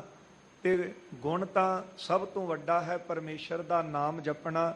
ਗੁਰਦੇਵ ਕਹਿੰਦੇ ਉਹਦਾ ਨਾਮ ਹੀ ਜਪਣਾ ਕਰੀਏ। ਇਹੋ ਜੁਗ ਕੇਰਾ ਰਹਿਤ ਪਾਵਸ, ਇਹੋ ਜੁਗ ਕੇਰਾ, ਤਿੰਨਾਂ ਯੁੱਗਾਂ ਦੇ ਵਿੱਚ ਜਿਹੜਾ ਤਪ ਹੁੰਦਾ ਸੀ ਨਾ ਉਹ ਤਾਂ ਰਹਿ ਹੀ ਗਿਆ। ਸਤ ਯੁੱਗ ਵਿੱਚ, ਤ੍ਰੇਤੇ ਵਿੱਚ, ਦੁਆਪਰ ਦੇ ਵਿੱਚ, ਤਿੰਨਾਂ ਯੁੱਗਾਂ ਦੇ ਵਿੱਚ ਜਿਹੜਾ ਤੇਹੋ ਯੁੱਗ ਕੇਰਾ ਰਹਿਆ ਤਪਾਵਸ, ਤਿੰਨਾਂ ਯੁੱਗਾਂ ਦਾ ਜਿਹੜਾ ਤਪ ਉਹ ਰਹਿ ਗਿਆ। ਜੇ ਗੁਣ ਦੇਹ ਤਾਂ ਪਾਈਐ, ਹਾਂ, ਜੇ ਗੁਣ ਦੇਹ ਤਾਂ ਪਾਈਐ। ਜੇ ਹੁਣ ਪ੍ਰਭੂ ਕਿਰਪਾ ਕਰਨ, ਪਰਮਾਤਮਾ ਕਿਰਪਾ ਕਰਨ, ਨਾਮ ਜਪਣ ਦਾ ਗੁਣ ਜਿਹਨੂੰ ਦੇਣ ਉਹੀ ਪ੍ਰਾਪਤ ਕਰ ਸਕਦਾ ਹੈ। ਰਹਾਉ ਵਿਸ਼ਰਾਮ ਦੇ ਕੇ ਸਤਿਗੁਰੂ ਬਖਸ਼ਿਸ਼ ਕਰਦੇ ਹਨ। ਕਲ ਕਲ ਵਾਲੀ ਸਰਾਨ ਬੇੜੀ, ਜਿਹੜਾ ਕਲਯੁਗ ਦਾ ਸਤਿਗੁਰੂ ਕਹਿੰਦੇ ਸਮਾਂ ਹੈ ਨਾ ਇਹ ਝਗੜੇ ਵਾਲਾ ਹੈ। ਇਸ ਕਰਕੇ ਸਰਾ ਨਬੇੜੀ ਤੇ ਸਾਰਿਆਂ ਨੂੰ ਨਿਬੇੜਨ ਵਾਲਾ ਹੈ। ਕਾਜੀ ਕ੍ਰਿਸ਼ਨਾ ਹੋਆ, ਤੇ ਜਿਹੜੇ ਕਾਜੀ ਹਨ ਕ੍ਰਿਸ਼ਨਾ ਹੋਆ, ਕ੍ਰਿਸ਼ਨਾਮ ਹੈ ਕਾਲਖ ਦਾ, ਇਹਨਾਂ ਨੂੰ ਵੀ ਕਾਲਖ ਲੱਗ ਗਈ ਕਿਉਂਕਿ ਇਹੋ ਹੀ ਪ੍ਰਵਾਨਿਕ ਸਨ, ਫੈਸਲੇ ਕਰਨ ਵਾਲੇ ਸਨ। ਪਰ ਹੋਇਆ ਕਿ ਜਿਹੜੇ ਕਾਜੀ ਰਿਸ਼ਵਤੀ ਹੋਣ ਕਰਕੇ ਇਹਨਾਂ ਨੂੰ ਕਾਲਖ ਲੱਗ ਗਈ। ਬਾਣੀ ਬ੍ਰਹਮਾ ਵੇਦ ਅਥਰਵਣ, ਇਸੇ ਤਰ੍ਹਾਂ ਜਿਹੜੀ ਬ੍ਰਹਮਾ ਜੀ ਦੀ ਬਾਣੀ ਸਨ, ਵੇਦ ਸਨ, ਕਰਨੀ ਕੀਰਤ ਲਹਿਆ, ਜਿਹੜੀ ਪ੍ਰਭੂ ਦੀ ਕੀਰਤੀ ਸੀ ਉਹ ਤਾਂ ਇੱਕ ਪਾਸੇ ਹੀ ਰਹਿਣ ਦਿੱਤੀ। ਪਤ ਵਿਨ ਪੂਜਾ ਸਤ ਵਿਨ ਸੰਜਮ, ਹੁਣ ਪ੍ਰਿਸ਼ਠਾ ਤੋਂ ਬਿਨਾ ਜਿਹੜੀ ਪੂਜਾ ਹੈ, ਸਤ ਤੋਂ ਬਿਨਾ ਜੋ ਸੰਜਮ ਹੈ, ਜਤ ਵਿਨ ਕਾਹੀ ਤੇ ਜਨੇਊ, ਜੇ ਜਾਤੀ ਨਾ ਰੱਖਿਆ ਤੇ ਫਿਰ ਜਨੇਊ ਧਾਰਨ ਦਾ ਕੀ ਲਾਭ ਹੈ। ਇਸੇ ਤਰ੍ਹਾਂ ਬਾਣੀ ਬ੍ਰਹਮਾ ਵੇਦ ਅਥਰਵਣ ਕਰਨੀ ਕੀਰਤ ਲਹਿਆ, ਜਿਹੜੇ ਵੇਦ ਸਨ ਉਹਨਾਂ ਵਿੱਚ ਵੀ ਤਾਂ ਪ੍ਰਭੂ ਦੀ ਕੀਰਤੀ ਦੀ ਗੱਲ ਕੀਤੀ ਹੈ। ਤੁਸੀਂ ਉਧਰ ਕਿਉਂ ਨਹੀਂ ਹੁੰਦੇ? ਕਿਉਂਕਿ ਨਾਮ ਜਪਣਾ, ਭਗਤੀ ਕਰਨੀ ਇਹ ਔਖੀ ਹੈ। ਆਖਣ ਔਖਾ ਸਾਚਾ ਨਾਮ, ਤੇ ਭੇਖ ਬਣਾ ਕੇ ਲਿਬਾਸ ਧਾਰ ਕੇ ਨ੍ਰਿਤਕਾਰੀ ਕਰਨੀ ਬੜੀ ਸੌਖੀ ਹੈ। ਜਿਹੜੀ ਮਨਾਂ ਨੂੰ ਭਟਕਾਉਣ ਵਾਲੀ ਹੈ, ਗੁਰਦੇਵ ਕਹਿੰਦੇ ਉਧਰ ਤਾਂ ਹੁੰਦੇ ਨਹੀਂ। ਜਿਹੜਾ ਲਾਹੇ ਵਾਲੀ ਗੱਲ ਹੈ ਉਹ ਪ੍ਰਭੂ ਦੀ ਕੀਰਤੀ ਹੈ, ਜੋ ਵੇਦਾਂ ਵਿੱਚ ਵੀ ਕਿਹਾ ਗਿਆ ਹੈ, ਸਿਮਰਤ ਵੇਦ ਪੁਰਾਣ ਪੁਕਾਰਨ ਪੋਥੀਆਂ, ਨਾਮ ਬਿਨਾ ਸਭ ਕੂੜ ਗਾਲੀ ਹੋਸ਼ੀਆਂ। ਇਸੇ ਤਰ੍ਹਾਂ ਪਤ ਵਿਣ ਪੂਜਾ ਸਤ ਵਿਣ ਸੰਜਮ। ਜੇ ਪਤ ਇੱਜ਼ਤ ਹੀ ਨਾ ਰੱਖੀ, ਜੇ ਸੱਚ ਦੇ ਧਾਰਨੀ ਨਾ ਹੋਏ, ਜੇ ਜਤ ਨੂੰ ਹੀ ਧਾਰਨ ਨਾ ਕੀਤਾ, ਫਿਰ ਪੂਜਾ ਸੰਜਮ ਅਤੇ ਜਨੇਊ ਧਾਰਨ ਦਾ ਲਾਭ ਕੀ ਹੈ? ਨਾਵੋ ਧੋਵੋ ਤਿਲਕ ਚੜਾਵੋ। ਇਸ਼ਨਾਨ ਵੀ ਕਰਦੇ ਹੋ ਅਤੇ ਇਸੇ ਤਰ੍ਹਾਂ ਤਿਲਕ ਵੀ ਚੜਾਉਂਦੇ ਹੋ। ਸੁਚ ਬਿਨ ਸੋਚ ਨਾ ਹੋਈ। ਸੋਚ ਬਿਨ ਸੋਚ ਨਾ ਹੋਈ, ਪਰ ਜਿੰਨਾ ਚਿਰ ਅੰਦਰ ਹੀ ਸੁੱਚਾ ਨਾ ਹੋਇਆ ਤੇ ਬਾਹਰਲੀ ਸੁਚਮਤਾ ਦਾ ਲਾਭ ਕੀ ਹੈ? ਅੰਦਰਲਾ ਜਿਹੜਾ ਮਨ ਹੈ ਉਹ ਤਾਂ ਸੁੱਚਾ ਹੋਵੇਗਾ, ਉਹਦੀ ਕੀਰਤੀ ਕਰਕੇ ਸੰਗਤ ਕਰਕੇ ਸਤ ਸੰਗਤ ਰੂਪੀ ਸਰੋਵਰ ਦੇ ਵਿੱਚ ਜਦੋਂ ਮਨ ਦਾ ਇਸ਼ਨਾਨ ਕਰਵਾਵਾਂਗੇ ਤਾਂ ਹੀ ਜਿਹੜੀ ਅੰਦਰਲੀ ਪਵਿੱਤਰਤਾ ਹੋਵੇਗੀ ਮਨ ਦੀ। ਗੁਰਦੇਵ ਕਹਿੰਦੇ ਹਨ, ਇਸ ਕਰਕੇ ਸੱਚ ਵਿਣ ਸੋਚ ਨਾ ਹੋਈ। ਜੇ ਅੰਦਰੋਂ ਸੁੱਚੇ ਨਾ ਹੋਏ ਤੇ ਫਿਰ ਬਾਹਰਲੀ ਸੁਚਮਤਾ ਦਾ ਕੀ ਲਾਭ ਹੈ? ਕਲ ਪਰਵਾਨ ਕਤੇਬ ਕੁਰਾਨ। ਤੇ ਕਲਯੁਗ ਦੇ ਸਮੇਂ ਦੇ ਵਿੱਚ ਕਤੇਬਾਂ ਅਤੇ ਕੁਰਾਨ ਜਿਹੜੇ ਇਹੋ ਹੀ ਪ੍ਰਵਾਨ ਹਨ। ਪੋਥੀ ਪੰਡਿਤ ਰਹੇ ਪੁਰਾਨ। ਤੇ ਜਿਹੜੇ ਪੰਡਤਾਂ ਦੇ ਗ੍ਰੰਥ ਹਨ ਇਹ ਤਾਂ ਇੱਕ ਪਾਸੇ ਹੀ ਰਹਿ ਗਏ, ਕਿਉਂਕਿ ਉਸ ਵੇਲੇ ਇਸਲਾਮੀ ਰਾਜ ਸੀ। ਗੁਰਦੇਵ ਕਹਿਣ ਲੱਗੇ ਉਹਨਾਂ ਨੇ ਆਪਣੇ ਗ੍ਰੰਥ ਪ੍ਰਵਾਨਿਕ ਕਰ ਲਏ ਅਤੇ ਪੋਥੀ ਜਿਹੜੇ ਪੰਡਤ ਪੜ੍ਹਦੇ ਸਨ ਉਹ ਇੱਕ ਪਾਸੇ ਰਹਿਣ ਦਿੱਤੇ। ਨਾਨਕ ਨਾਉ ਭਇਆ ਰਹਿਮਾਨ। ਅਤੇ ਰਹਿਮਾਨ ਭਈਆ। ਇਸ ਤਰ੍ਹਾਂ ਇਹ ਜਿਹੜੇ ਇੱਕ ਦੂਜੇ ਨੂੰ ਕਹਿਣ ਲੱਗ ਪਏ ਹਨ, ਕਾਰ ਕਰਤਾ ਤੂੰ ਏਕੋ ਜਾਨ। ਗੁਰਦੇਵ ਕਹਿੰਦੇ ਇਸ ਕਰਕੇ ਕਾਰਨ ਨੂੰ ਕਰਨ ਵਾਲਾ ਤੇ ਇੱਕ ਕਰਤਾ ਹੀ ਪਰਮੇਸ਼ਰ ਨੂੰ ਜਾਣਨਾ ਕਰੋ। ਨਾਨਕ ਨਾਮ ਮਿਲੇ ਵਡਿਆਈ। ਗੁਰਦੇਵ ਕਥਨ ਕਰਦੇ ਹਨ ਕਿ ਨਾਮ ਜਪਣ ਵਿੱਚ ਹੀ ਵਡਿਆਈ ਮਿਲਦੀ ਹੈ। ਏਦੂ ਉਪਰ ਕਰਮ ਨਹੀਂ। ਇਸ ਤੋਂ ਉੱਪਰ ਇਸ ਸਮੇਂ ਕੋਈ ਕਰਮ ਨਹੀਂ ਹੈ। ਜਿੰਨਾ ਮਰਜ਼ੀ ਕੋ ਕਰਮ ਕਰਕੇ ਧਰਮ ਦਾ ਆਪਾਂ ਦਿਖਾਵੇ ਦਾ ਕਰੀ ਜਾਈਏ, ਲਾਭਦਾਇਕ ਤਾਂ ਹੈ ਜੇ ਨਾਮ ਜਪਦੇ ਹਾਂ। ਗੁਰਦੇਵ ਕਹਿੰਦੇ ਸਭ ਤੋਂ ਉੱਤਮ ਕਰਮ ਹੈ ਅਬ ਕਲੂ ਆਇਓ ਰੇ, ਇੱਕ ਨਾਮ ਬੋਵੋ ਬੋਵੋ, ਅਨੁਰੁੱਤ ਨਾਹੀ ਨਾਹੀ, ਮਤ ਭਰਮ ਭੂਲੋ ਭੂਲੋ। ਇਹ ਕਰਮ ਸਭ ਤੋਂ ਉੱਤਮ ਹੈ। ਜੇ ਕਰ ਹੁੰਦੇ ਮੰਗਣ ਜਾਈਏ। ਜੇ ਘਰ ਵਸਤੂ ਹੁੰਦਿਆਂ ਕਿਸੇ ਹੋਰ ਤੋਂ ਮੰਗਣ ਜਾਈਏ ਫਿਰ ਉਲਾਮਾ ਮਿਲੇ ਤਹੀ। ਤੇ ਫਿਰ ਦੂਜੇ ਪਾਸੋਂ ਤਾਂ ਉਲਾਂਭੇ ਹੀ ਮਿਲਦੇ ਹਨ। ਤੇ ਹੁਣ ਸਤ ਸੰਗਤ ਰੂਪੀ ਘਰ ਦੇ ਵਿੱਚ ਤਾਂ ਸਭ ਕੁਝ ਹੈ। ਇੱਥੇ ਕਿਹੜੀ ਵਸਤੂ ਦਾ ਜਿਹੜਾ ਘਾਟਾ ਹੈ? ਚਾਰ ਪਦਾਰਥ ਜੇ ਕੋ ਮੰਗੈ ਸਾਧ ਜਨਾਂ ਕੀ ਸੇਵਾ ਲੱਗ। ਜੇ ਕੋ ਆਪਣੀ ਸ਼ੋਭਾ ਲੋਰੈ ਸਾਧ ਸੰਗ ਇਹ ਹਉਮੈ ਛੋਰੈ। ਜੇ ਕੋ ਜਨਮ ਮਰਨ ਤੇ ਡਰੈ ਸਾਧ ਜਨਾ ਕੀ ਸਰਨੀ ਪਰੈ। ਜਿਸ ਜਨ ਕੋ ਪ੍ਰਭ ਦਰਸ ਪਿਆਸਾ ਨਾਨਕ ਤਾਕੈ ਬਲ ਬਲ ਜਾਸਾ। ਭਗਤ ਜੀ ਨੇ ਵੀ ਇਹ ਬਚਨ ਕਹੇ ਨੇ ਨਾ ਬਾਣੀ ਅੰਦਰ। ਆਪਾਂ ਇਹ ਬਚਨ ਭਗਤ ਜੀ ਦੇ ਪੜ੍ਹਦੇ ਹਾਂ ਕਿ ਜੇ ਘਰ ਹੁੰਦੇ ਮੰਗਣ ਜਾਈਐ, ਮਹਾਰਾਜ ਕਹਿੰਦੇ ਹਨ ਕਿ ਫਿਰ ਤਾਂ ਉਲਾਮੇ ਹੀ ਮਿਲਦੇ ਹਨ। ਤੇ ਭਗਤ ਜੀ ਦੇ ਬਚਨ ਰੇ ਜੀ ਨਿਲਾਜ ਲਾਜ ਤੋਹੇ ਨਾਹੀ, ਹਾਰ ਤਜ ਕਤ ਕਾਹੂ ਕੇ ਜਾਹੀ। ਜਾ ਕੋ ਠਾਕੁਰ ਊਚਾ ਹੋਈ, ਸੋ ਜਨ ਪਰ ਘਰ ਜਾਤ ਨ ਸੋਹੀ। ਇੱਥੋਂ ਕੀ ਨਹੀਂ ਮਿਲਦਾ? ਸਤ ਸੰਗਤ ਰੂਪੀ ਘਰ ਵਿੱਚੋਂ ਸਭ ਕੁਝ ਮਿਲਦਾ ਹੈ। ਕਮੀ ਸਾਡੇ ਵਿੱਚ ਹੋ ਸਕਦੀ ਹੈ। ਇਹ ਸਤਿਗੁਰੂ ਜੀ ਨੇ ਪਾਵਨ ਉਪਦੇਸ਼ ਰਾਮਕਲੀ ਰਾਗ ਦੇ ਅੰਦਰ ਬਖਸ਼ਿਸ਼ ਕੀਤਾ ਹੈ। ਭਾਈ ਮਰਦਾਨਾ ਜੀ ਨੂੰ ਕਿਹਾ ਰਬਾਬ ਵਜਾਉਣ ਵਾਸਤੇ, ਉਹਨਾਂ ਰਬਾਬ ਵਜਾਈ ਤੇ ਸਤਿਗੁਰੂ ਜੀ ਨੇ ਪਾਵਨ ਸ਼ਬਦ ਉਚਾਰਿਆ, ਸੋਈ ਚੰਦ ਚੜੇ ਸਿਤਾਰੇ ਸੋਈ ਦਿਨੀਅਰ ਤਪਤ ਰਹੈ, ਸਾ ਧਰਤੀ ਸੋ ਪਾਉਣ ਚਲਾਰੈ, ਜੁਗ ਜੀ ਖੇਲੇ ਥਾਮ ਕੈਸੇ। ਇਹ ਪਾਵਨ ਸ਼ਬਦ ਉਚਾਰਨ ਕੀਤਾ। ਸਾਰੇ ਲੋਕ ਸਤਿਗੁਰਾਂ ਪਾਸ ਇਕੱਤਰ ਹੋਏ। ਸਾਰਿਆਂ ਨੇ ਬੈਠ ਕੇ ਸ਼ਬਦ ਸੁਣਿਆ ਹੈ। ਜਿਸ ਤਰ੍ਹਾਂ ਮਹਾਰਾਜ ਜੀ ਇਹਦੇ ਅਰਥ ਸਾਰਿਆਂ ਨੂੰ ਸਰਵਣ ਕਰਵਾਉਣਗੇ, ਸਾਰਿਆਂ ਦੇ ਮਨ ਟਿਕ ਜਾਣਗੇ, ਕਿਉਂਕਿ ਉਧਾਰ ਕਰਤਾ ਤੇ ਸਤਿਗੁਰੂ ਸਾਰਿਆਂ ਦੇ ਨਾ। ਅਸੀਂ ਵੰਡੀਆਂ ਪਾ ਕੇ ਵੱਖਰੇਵੇਂ ਖੜੇ ਕਰ ਸਕਦੇ ਹਾਂ, ਪਰ ਉਹ ਪ੍ਰਭੂ ਦੇ ਦਰ ਦੇ ਉੱਤੇ ਤਾਂ ਸਾਰਿਆਂ ਦਾ ਆਇਆ ਪ੍ਰਵਾਨ ਹੈ। ਉਹ ਸਾਰਿਆਂ ਦੇ ਹਨ। ਖੱਤਰੀ ਬ੍ਰਾਹਮਣ ਸੂਦ ਵੈਸ ਉਪਦੇਸ਼ ਚਾਹੋ ਵਰਨਾ ਕਉ ਸਾਂਝਾ। ਰਹਿੰਦਾ ਪ੍ਰਸੰਗ ਕੱਲ ਦੇ ਦੀਵਾਨਾਂ 'ਚ ਸਰਵਣ ਕਰਾਂਗੇ। ਸਤਿਗੁਰੂ ਇੱਥੋਂ ਉਪਦੇਸ਼ ਦੇ ਕੇ ਮਹਾਰਾਜ ਅੱਗੇ ਅਯੁੱਧਿਆ ਨਗਰੀ ਪਹੁੰਚਣਗੇ। ਉਸ ਤੋਂ ਬਾਅਦ ਸਤਿਗੁਰੂ ਕਾਸ਼ੀ ਜਾਣਗੇ। ਉੱਥੇ ਵੀ ਸਾਰਿਆਂ ਦੇ ਤਾਈਂ ਉਪਦੇਸ਼ ਦੇਣਗੇ। ਪ੍ਰੇਮਾ ਭਗਤੀ ਦਾ ਬੀਜ ਬੀਜਣਗੇ। ਸਤਨਾਮ ਦਾ ਉਪਦੇਸ਼ ਦੇਣਗੇ। ਰਹਿੰਦਾ ਪ੍ਰਸੰਗ ਅੱਗੇ ਆਉਂਦੇ ਦੀਵਾਨਾਂ 'ਚ ਸਰਵਣ ਕਰਾਂਗੇ। ਸਮੁੱਚੀਆਂ ਸੰਗਤਾਂ ਨੂੰ ਇੱਕ ਵਾਰ ਫੇਰ ਨਵੇਂ ਸਤਿਗੁਰੂ ਧੰਨ ਗੁਰੂ ਤੇਗ ਬਹਾਦਰ ਸਾਹਿਬ ਮਹਾਰਾਜ ਜੀ ਦੇ ਪ੍ਰਕਾਸ਼ ਗੁਰਪੁਰਬ ਦੀਆਂ ਸ਼੍ਰੋਮਣੀ ਭਗਤ ਧੰਨਾ ਜੀ ਦੇ ਜਨਮ ਦਿਹਾੜੇ ਦੀਆਂ ਬਹੁਤ ਬਹੁਤ ਵਧਾਈਆਂ ਹੋਵਣ। ਭੁੱਲਾਂ ਚੁੱਕਾਂ ਦੀ ਖਿਮਾ ਕਰ ਦੇਣੀ ਜੀ, ਅਸੀਸ ਦੇਣੀ ਅੱਗੇ ਵਾਸਤੇ। ਅਰਦਾਸ ਕਰੀਏ ਗੁਰੂ ਚਰਨਾਂ ਵਿੱਚ ਕਿ ਜੋ ਉਪਦੇਸ਼ ਸਤਿਗੁਰੂ ਜੀ ਦਾ ਦਿੱਤਾ ਸਰਵਣ ਕਰਦੇ ਹਾਂ ਸਾਡੇ ਹਿਰਦਿਆਂ ਵਿੱਚ ਵਸ ਜਾਵੇ, ਲੋਕ ਸੁਖੀ ਪਰਲੋਕ ਸੁਹੇਲੇ ਹੋ ਸਕੀਏ। ਆਓ ਅਖੀਲੀਆਂ ਸ਼ਬਦ ਦੀਆਂ 2 ਪੰਕਤੀਆਂ ਸਰਵਣ ਕਰੀਏ। ਇੱਥੇ ਸਮਾਪਤੀ ਹੈ ਜੀ। ਨਾਨਕ ਨਾਮ ਮਿਲੈ ਵਡਿਆਈ, ਏਦੂ ਉਪਰ ਕਰਮ ਨਹੀਂ। ਜੇ ਕਰ ਹੋਂਦੈ ਮੰਗਣ ਜਾਈਐ, ਫਿਰ ਓਲਾਮਾ ਮਿਲੈ ਤਾਹੀ। ਵਾਹਿਗੁਰੂ ਜੀ ਕਾ ਖਾਲਸਾ, ਵਾਹਿਗੁਰੂ ਜੀ ਕੀ ਫਤਿਹ।